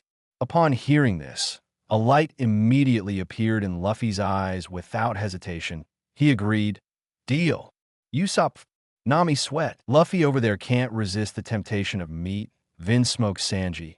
Indeed, Luffy is easy to deal with as long as there's meat. Monkey D. Luffy. Meat is so delicious. Why resist its temptation? Urge. Paying 40,000 berries as tuition for learning Haki is practically freeloading. Jewelry Bonnie. Huh. Look at Zoro's expression just now, as if he's being extravagant with 40,000 berries. Trafalgar Law. The captain of the Straw Hat Pirates obviously considers 40,000 berries a huge sum Capone Beach. These two idiots act like they've never seen money. Tony Chopper. Luffy, Zoro, you guys are being criticized. Roronoa, Zoro. No, they're talking about the Zoro over there. It has nothing to do with me. Monkey D. Luffy. Right? It has nothing to do with me. Caught Island in the mountains and forests. Zoro began his first day of training. In the morning, Zoro used a wooden sword to cut down mountains, practicing armament haki based on his training experience. In the afternoon, Zoro used animals to assist in practicing observation haki. At the end of the day, Zoro was very excited, but Luffy was restless. He felt very anxious. Throughout the day, he occasionally gave guidance to Zoro's training, but he himself had nothing to do. The armament haki training method of attacking mountains and the observation haki training method assisted by animals have almost no effect on Luffy at his current level, so he cannot train haki in this mountain. Without training for a day, he felt like he was wasting time. A sense of guilt instantly filled his heart. Chapter 26 Zoro. I practiced for a year, but you did it in one day? Trafalgar Law. The captain of the Straw Hat Pirates is too diligent. Just one day without training, and he already feels guilty. Usopp. Our Luffy over here would love to sleep all day long. Monkey D. Luffy, hey. I don't sleep all day long. Vin smokes Sanji. Indeed, Luffy doesn't sleep all day long. Monkey D. Luffy. See, Sanji loves me. Vin smokes Sanji. Besides sleeping all day long, Luffy also eats a lot of meat every day. Nico Robin. Ah, Monkey D. Luffy. Ah, you two idiots, I'll show you. Shanks, ha ha ha. The next day, Luffy and Zoro return to the mountains and forests. Zoro, when you're training, I have nothing to do. I can't just waste my time like that. Teach me swordsmanship. That way, while you're training haki, I can practice swordsmanship. Luffy said to Zoro before training. Swordsmanship. Hearing Luffy's request, Zoro is somewhat surprised. He says in confusion, swordsmanship is something that must be trained from a young age. It's difficult for you to achieve results starting halfway. Besides, with your strength, even without swordsmanship, you're still incredibly powerful. Luffy shakes his head. You don't have to worry about that. I just don't want to waste this month's time. If I were to waste a month here, it's better for you to train here while I continue my journey. The feeling of wasting a day yesterday was unbearable. For Luffy, it's as unbearable as a gaming addict not being able to touch a computer or phone for a day. If it continues for a month, he'll go crazy. Even if, as Zoro said, his swordsmanship cannot be successful, it's still not a bad thing to learn another skill. The main thing is that Luffy can quench his thirst by learning something. All right, I'll teach you swordsmanship. Upon hearing Luffy's intention to leave, Zoro doesn't hesitate and quickly compromises. What a joke. It's not easy to encounter someone like Luffy who is willing to guide him in training haki. If he angers Luffy and drives him away, Zoro might end up slapping himself awake in the middle of the night. But swordsmanship training is not easy. You have to start from the basics. It will be simple and boring at first. Are you willing to learn? If you waste time on meaningless conversations like this again, I'll leave immediately. All right. Let's start right away. Zoro draws his sword and swiftly cuts down a pine tree. Then, he carves a mark on the cut surface of the tree. From now on, your daily task is to strike this mark. When the time comes that you can accurately hit the mark with every strike without damaging other parts of the tree trunk, we can move on to the second stage of training. Zoro hands the sword to Luffy and quickly goes to train haki. Swordsmanship. Luffy holds the sword and looks at the mark on the tree. He strikes with the sword. The blade falls beside the mark, but it's close, training precision and proficiency. As soon as he starts, Luffy immediately understands the significance of this training. It's similar to the precise, striking training he did when he developed his rubber fruit power as a child. The only difference is that he used his hands before, with the rubber properties, and now he's using a sword. Usopp. Luffy is actually learning swordsmanship. This is too outrageous, Frankie. With Luffy's fighting style, it would be hilarious if he used a sword. Monkey de Luffy. Don't underestimate me. I have used a sword before. I just found it inconvenient. Luffy used a sword when fighting against the dragon in Kokoyashi village. During the battle with Moria in the Devil's Triangle, Luffy also used a sword. Overall, it can be considered acceptable Trafalgar Law. With the talent of the Straw Hat Captain, if he had trained in swordsmanship from a young age, he would definitely become a renowned swordsman on the seas. But someone who starts halfway through like this probably just practices to pass the time, Dracula Mihawk. Although swordsmanship requires training from a young age, those with exceptional talent are not included in this category. Shanks, that's right. In fact, physical training and swordsmanship training have similarities. If a strong individual already has talent in swordsmanship, it wouldn't be difficult for them to switch to it. GOLD. Roger. Shanks, it seems like you have high hopes for Luffy. Shanks. Yes. Captain, haven't you noticed anything? Goldie. Roger. I noticed it when I saw that thing. When Roger saw the rubber fruit actively choosing Luffy, he realized that Luffy was the person Shanks was talking about. And he also believed that Shanks' judgment was correct. This Luffy is very likely the chosen one. Kazuki Oden. Captain Roger, what did you discover? GOLD. Roger. Haha. Oden, it's not convenient to say for now. Shiki. Damn it, Roger. Stop playing dumb. What are you and Shanks up to? GOLD. Roger. Watching. One day quickly passed. When the first ray of sunlight awakened the world in the early morning, two figures had already arrived in the mountains. Luffy, today you will continue your slashing training, and I will continue my hockey training. Zoro stretched and placed a bag of food beside him. In order to save time for training, they brought their lunch with them. Luffy immediately stopped Zoro and said, "Wait, I think I could start a new swordsmanship lesson." Then, Luffy drew his sword and with a swipe, cut down a pine tree, revealing a smooth-cut surface. Swish, swish, swish, swish, swish. Following that, he continued to slash dozens of times. Zoro looked at the only mark on the cut surface and was dumbfounded. Freak. Such a freak. Hey. Where did this freak come from? Zoro's face turned pale. He stared at the only mark on the cut surface and said in an incredulous tone, "It's impossible. This can't be possible." What's impossible? Luffy asked in confusion. He thought to himself, I've clearly done it. Why does he say it's impossible? Is this guy a bit dense?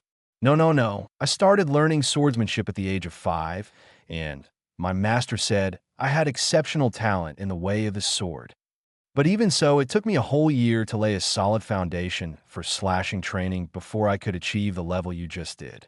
How did you manage to do it in just one day? Zoro couldn't accept this, so it's about this being impossible. Luffy thought seriously. No more novels? Take part in the voting. The most requested novels and those with the most likes will be chosen for publication on euroaudiobooks.com. There, I can upload as much as I want without the risk of receiving a strike. Our 18 novels and other content that exceed what is morally acceptable are only published on Patreon or the free novels page. Remember, the site is funded by donations on Ko-fi and Patreon memberships.